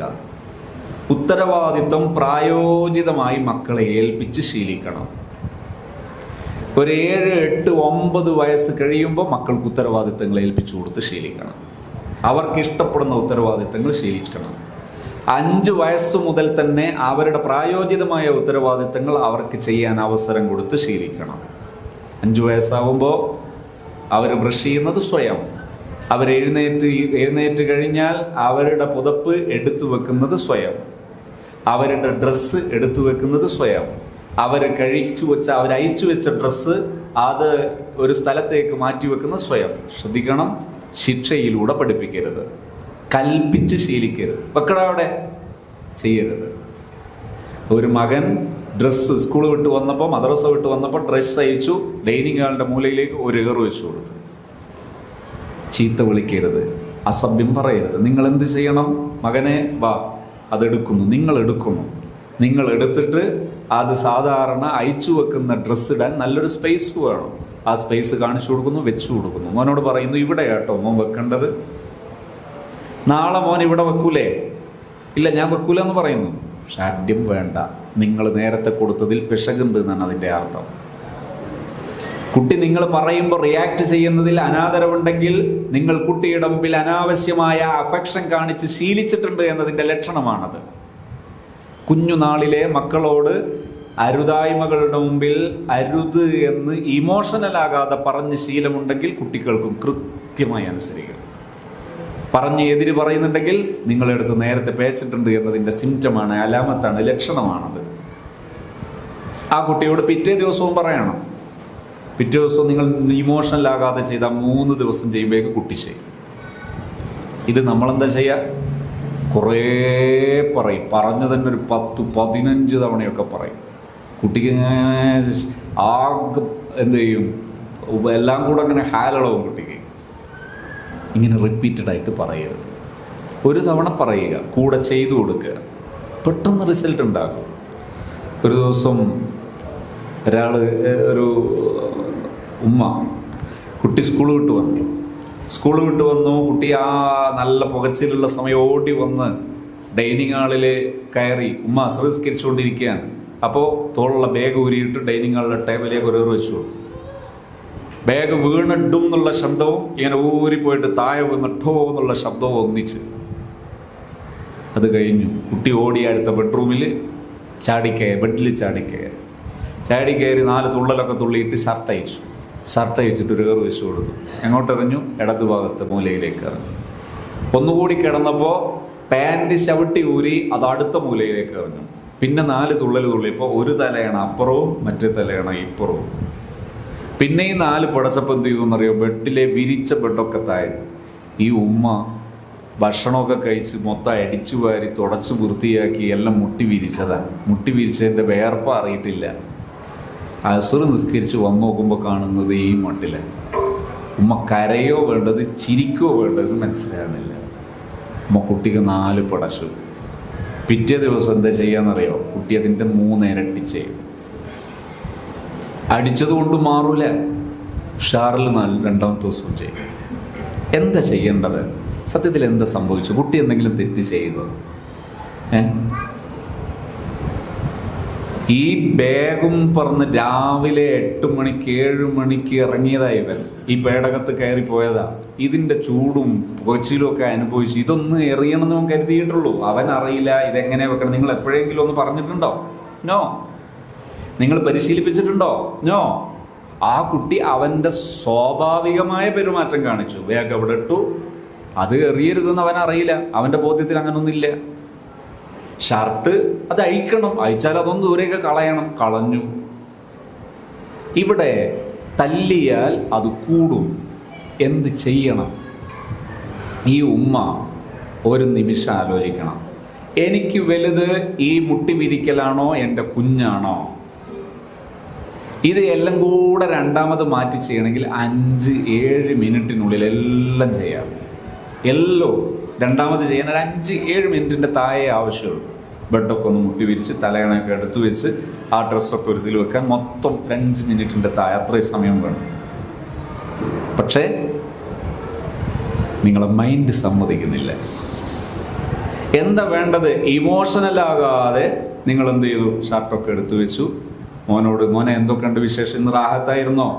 അതിന് ഇത് തലയെ കിടക്കരുത്. ആദ്യം ഈ പെരുപ്പം മാറണം. മോനെ കാണാൻ പറ്റണം. നിങ്ങളെ മകൻ നിങ്ങളെ വീട്ടിലേക്ക് വരുന്ന സമയം സസന്തോഷം അവനെ സ്വീകരിക്കണം. വിചാരണകളല്ല. പ്ലേറ്റ് കഴുകിയിട്ടുണ്ടോ? രാവിലെ കൊണ്ടുപോയത് ഫുള്ള് കഴിച്ചിട്ടുണ്ടോ? ഇങ്ങനെ ശകാരവർഷങ്ങളെ ഇങ്ങനെ കൊണ്ട് വർഷിച്ചിട്ടല്ല മക്കളെ സ്വീകരിക്കേണ്ടത്. പിന്നെ നിലവാരത്തിൽ മകനെ സ്വീകരിക്കും. മോനെ ഇന്ന് ഹാപ്പി ആയിരുന്നോ? എന്തൊക്കെ എൻ്റെ മോന് നനച്ചുകൂട്ടി. ഇതൊക്കെ എടുത്തു വെക്കുമ്പോൾ മോനോട് പറയാം, മോനെ നാളെ ഇങ്ങനെയല്ല കേട്ടോ ചെയ്യേണ്ടത്, നാളെ ഇങ്ങനെ ചെയ്യണം എന്ന് പറഞ്ഞ് കാണിച്ചു കൊടുക്കുക. 3 തവണ തികച്ചും ചെയ്യേണ്ടി വരില്ല, മക്കൾ മാറും. അവനെ കൂട്ടിക്കൊണ്ടുപോയി ഭക്ഷണം വേണമെങ്കിൽ ഭക്ഷണം കൊടുത്ത്, വെള്ളം വേണ്ടതെങ്കിൽ വെള്ളം. അങ്ങനെയല്ല. ഉമ്മാക്ക് വിശക്കുന്നുണ്ട് എന്നാൽ മോൻ കഴിക്കണം. അങ്ങനെ നമ്മളെ നിലവാരം. നമ്മളെ വിശപ്പിനാണ് അവർ ഭക്ഷണം കഴിക്കേണ്ടത്. അങ്ങനെയല്ല. മകൻ അപ്പോൾ വെള്ളമാണോ വേണ്ടത്? വെള്ളം. ഭക്ഷണമാണോ വേണ്ടത്? ഭക്ഷണം കൊടുക്കണം. വേണ്ടേ? നിർബന്ധിക്കണ്ട. പലർക്കും മക്കളുടെ ഭക്ഷണം കഴിക്കുന്നത് അലങ്കോലപ്പെടുന്നത് എന്തുകൊണ്ടാണ്? നിർബന്ധിച്ച് കഴിപ്പിക്കുന്നുകൊണ്ടാണ്. കഴിപ്പിക്കുകയേ ചെയ്യരുത്. ഇപ്പൊ വേണ്ടേ? വേണ്ടപ്പോൾ കൊടുത്താൽ മതി. അത് ശീലമാക്കണം. അപ്പോൾ മോനോടെല്ലാം കൊടുത്ത് അതിനുശേഷം അവനെ കൂട്ടിയിരുത്തി മോനോട് പറയണം, മോനെ ഞാൻ ഒരുപാട് സമയം എടുത്തിട്ട് അതൊക്കെ ചെയ്തത് കേട്ടോ. മോനെ ഇങ്ങനെ ചെയ്തപ്പോൾ എനിക്ക് വിഷമമായിരുന്നു, പക്ഷേ എൻ്റെ മോനായതുകൊണ്ട് ഞാൻ ക്ഷമിച്ചതാണ്. നാളെ എൻ്റെ മോൻ ഇങ്ങനെ ചെയ്യണേ. ഇത് ഇമോഷണൽ ആകാതെ പറഞ്ഞാൽ യക്ഫി, ഇനഫ്, അത് മതി.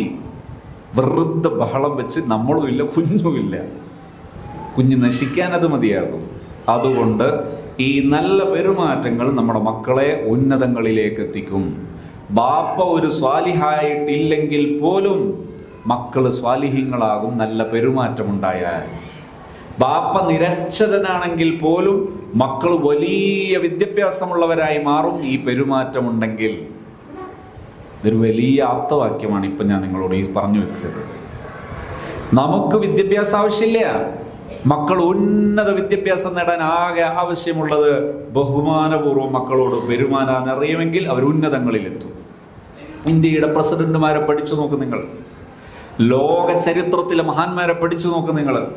KR നാരായണൻ മലയാളിയായ ഇന്ത്യൻ പ്രസിഡന്റുമാരിൽ ഒരാളാണ്. KR നാരായണന്റെ ആദ്യകാല ചരിത്രം പഠിച്ചാൽ, കുഞ്ഞുനാൾ പഠിച്ചാൽ, ഇല്ലായ്മകളും വല്ലായ്മകളും അനുഭവിച്ച, സ്വന്തം ആഹരിക്കാൻ ആഹാരത്തിൽ പ്രയാസപ്പെട്ടിരുന്ന ഫാമിലി, ആ ഫാമിലിയിൽ നിന്ന് ഈ ഉന്നതങ്ങളിലേക്ക് എത്താനുള്ള കാരണം പാരന്റാണ്. ഈ ഉമ്മത്തിന്റെ ചരിത്രത്തിൽ ഏറ്റവും അറിയപ്പെട്ട നേതാവാണ് സയ്യിദുന മുഹമ്മദ് ബിൻ ഇദ്രീസ് ശാഫഈ റളിയല്ലാഹു അൻഹു. മഹാനായ ശാഫഈ ഇമാം ഉന്നതങ്ങളിലെത്താനുണ്ടായ കാരണങ്ങളിൽ ഒന്ന് റബ്ബത്നി ഉമ്മി, എൻ്റെ ഉമ്മയുടെ പാരന്റിംഗ് ആണ്. അതുകൊണ്ട് ഈ സ്വാലിഹ്യങ്ങളെയൊക്കെ മനസ്സിലാക്കി അവരെയൊക്കെ ഉൾക്കൊണ്ട് നല്ല ജീവിതം നമ്മുടെ ജീവിതത്തിൽ കൊണ്ടുവരികയും ശരിയും തെറ്റും മനസ്സിലാക്കി ജീവിക്കുന്നൊരു സാഹചര്യം നമ്മളിൽ ഉണ്ടാകണം. ഈ വലിയ പെരുന്നാൾ വരുമ്പോൾ ഡ്രസ്സ് എടുക്കുമ്പോൾ, ഹറാമായ ഡ്രസ്സ് എടുക്കുമ്പോൾ ഒരു ഹയാവില്ലാതെ മക്കൾക്ക് ക്യാഷ് കൊടുത്ത് ഹറാമായ ഡ്രസ്സ് എടുപ്പിക്കരുത്. ഹറാമാണെന്ന് പറയണം, മക്കളോട് പറയണം. ഹറാമ് ചെയ്യുമ്പോൾ ബാപ്പ പറയണം, മോനെ ഹറാമിന് ഉപ്പാക്ക് സമ്മതമില്ല, അവിടെ ചീത്ത വിളിക്കണ്ട, തല്ലണ്ട, പറഞ്ഞാൽ മതി. പറയുമ്പോൾ നോർമലി പറഞ്ഞ് ശീലിക്കണം, ഇമോഷനാകാതെ പറഞ്ഞ് ശീലിക്കണം. മക്കളോട് പറയണം, ഹറാമ് ചെയ്യുമ്പോൾ ഹറാമിന് ബാപ്പ കൂടെ ഇല്ല കേട്ടോ, ബാപ്പയോട് ആഖിറത്തിലെത്തിയിട്ട് വിളിക്കരുതേ, ബാപ്പ വിളിക്കരുത്. ഞാൻ ഇവിടെ വെച്ച് മോനെ പഠിപ്പിച്ചു, മോൻ അവസരം തന്നു, ഹറാമ് ചെയ്യുമ്പോൾ മോൻ തനിച്ച്, ബാപ്പയെ കൂട്ടരുത്. വിഷമം മക്കളോട് പറയണം.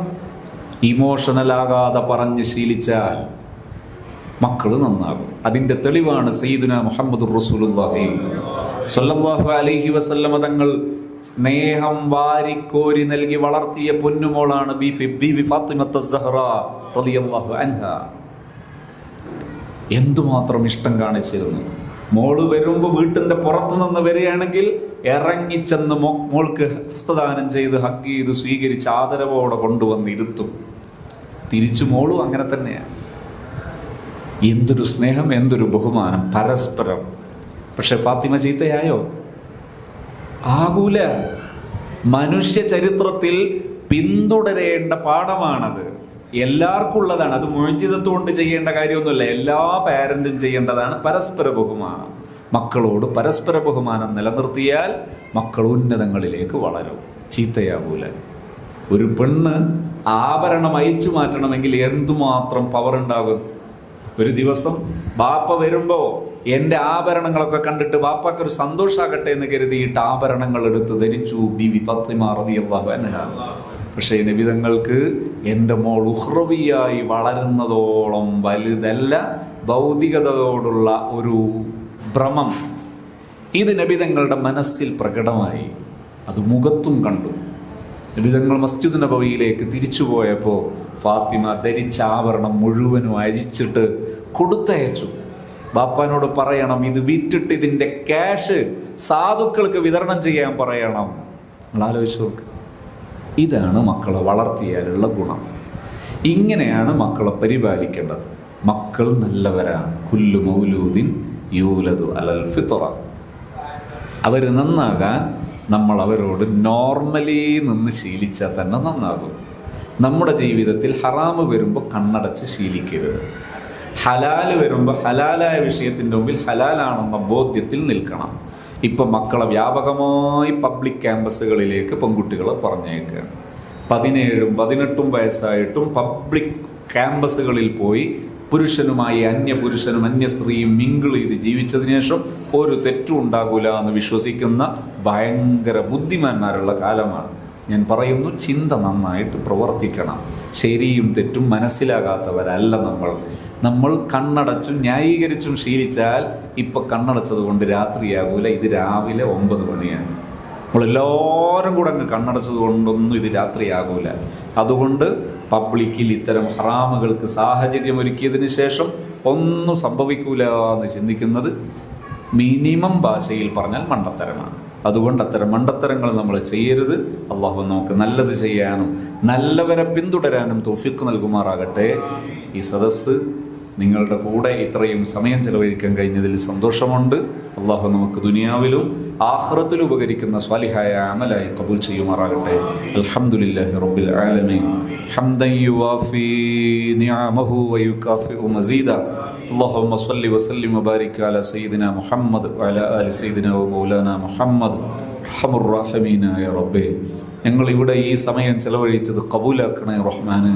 ഞങ്ങളെ വലിയ പ്രതീക്ഷയാണ് ഞങ്ങളെ മക്കൾ. ഞങ്ങളെല്ലാവരെയും നീ സ്വാലിഹീങ്ങളാക്കണേ അല്ലാഹ്. ഞങ്ങളെ മക്കളെ ഈമാനുള്ളവരും തഖ്വ ഉള്ളവരും ആഫിയത്തുള്ളവരും ഹിഫ്ളുള്ളവരും ആക്കിത്തരണേ അല്ലാഹ്. റബ്ബേ, ഈ മദ്രസയിൽ പഠിക്കുന്ന മുഴുവൻ മക്കളെയും നീ നല്ല ഉയർച്ചയുള്ള വിദ്യാഭ്യാസമുള്ള വളർച്ചയുള്ള നല്ല സ്കില്ലുകളുള്ള നല്ല മക്കളാക്കണേ അല്ലാഹ്. നാടിനും സമൂഹത്തിനും അവർക്കും സന്തോഷവും അഭിമാനമുള്ള മക്കളാക്കി നീ ഉയർത്തണേ അല്ലാഹ്. ഞങ്ങളെല്ലാവരെയും നീ സ്വീകരിക്കണേ റഹ്മാനെ. ഈ മദ്രസയുടെ തുടക്കം മുതൽ ഇതുവരെ ആരൊക്കെ ഏതൊക്കെ രീതിയിൽ ഈ നന്മകൾക്ക് സഹായിച്ചവരുണ്ടോ എല്ലാവരെയും നീ സ്വീകരിക്കണേ റഹ്മാനെ. ഈ സദസ്സിൽ വന്ന ഞങ്ങളിൽ എല്ലാവരെയും പടച്ചോനെ നീ കബൂലാക്കണേ അല്ലാഹ്. എല്ലാ ദോഷവും പുറത്തു തരണേ റഹ്മാനെ. ഞങ്ങളെ നീ കബൂലാക്കണേ അല്ലാഹ്.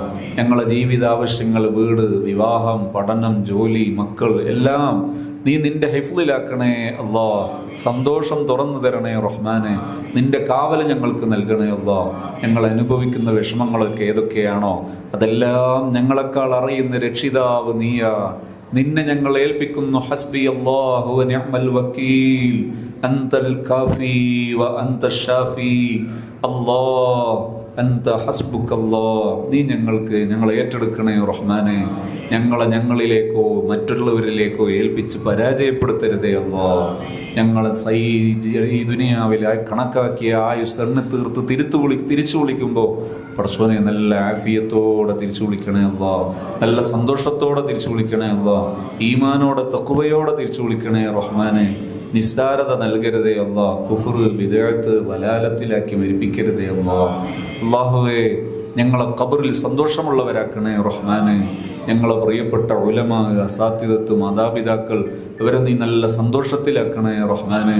ഞങ്ങളെ പ്രിയപ്പെട്ട നേതാവ് ഈ സുലൈമാൻ ഉസ്താദ്, ഞങ്ങളെ സുൽത്താനുൽ ഉലമ ഉസ്താദ് അവറുകൾ, ഞങ്ങളെല്ലാവരെയും നീ സന്തോഷത്തിലാക്കണേ അല്ലാഹ്. ഞങ്ങളെ ഈ ഉലമായിന് നല്ല ആഫിയത്തുള്ള ഹിമ്മത്തുള്ള ദീർഘായുസ് നൽകി ഞങ്ങളെ അനുഗ്രഹിക്കണേ റഹ്മാനെ. അല്ലാഹുവേ, ഞങ്ങളിൽ നിന്ന് ഞങ്ങളെ പ്രിയപ്പെട്ട ധാരാളം പേര് ഖബറിലുണ്ട്. ഇത്തരം നല്ല സദസ്സുകളിൽ ഞങ്ങളോട് ഒന്നിച്ചിരുന്ന ഒരുപാട് പേര് ഖബറിലുണ്ട്. എല്ലാവർക്കും ഇതിൻ്റെ തത്തുല്യ പ്രതിഫലം നീ എത്തിക്കണേ റഹ്മാനെ. അവരെല്ലാവരെയും നീ സന്തോഷിപ്പിക്കണേ റഹ്മാനെ. അതിലൊരാളെ പോലും ശിക്ഷിക്കല്ലേ അല്ലാഹ്. ഞങ്ങളെ ഈ സദസ്സിൻ്റെ സന്തോഷം നീ അവർക്ക് എത്തിക്കണേ റഹ്മാനെ. ഞങ്ങൾ ഈ ഇരുന്നത് പോലെ ഇതിലേറെ ആഹ്ലാദത്തോടെയും പ്രതീക്ഷയോടെയും സന്തോഷത്തോടെയും ആഖിറത്തിൽ ഹബീബായ മുത്തുനബി സല്ലല്ലാഹു അലൈഹി വസല്ലം തങ്ങളുടെ കൊടുക്കിയിൽ ഒരുമിച്ച് കൂട്ടണേ അല്ലാഹ്. നിന്റെ ലിഖാഇന് ഭാഗ്യം തരണേ അല്ലാഹ്. ഞങ്ങളിൽ ഒരാളെയും നാശകാരികളാക്കരുതേ അല്ലാഹ്, നഷ്ടത്തിലാക്കരുതേ അല്ലാഹ്. നീ സ്വീകരിക്കണേ റഹ്മാനെ. നിന്റെ മഹബ്ബത്ത്, നിന്നോടുള്ള മഹബ്ബത്ത് ഞങ്ങൾക്ക് നൽകണേ അല്ലാഹ്. റബ്ബനാ തഖബ്ബൽ മിന്നാ ഇന്നക അൻതസ് സമീഉൽ അലീം തുബ് അലൈനാ ഇന്നക അൻതത് തവ്വാബുർ റഹീം.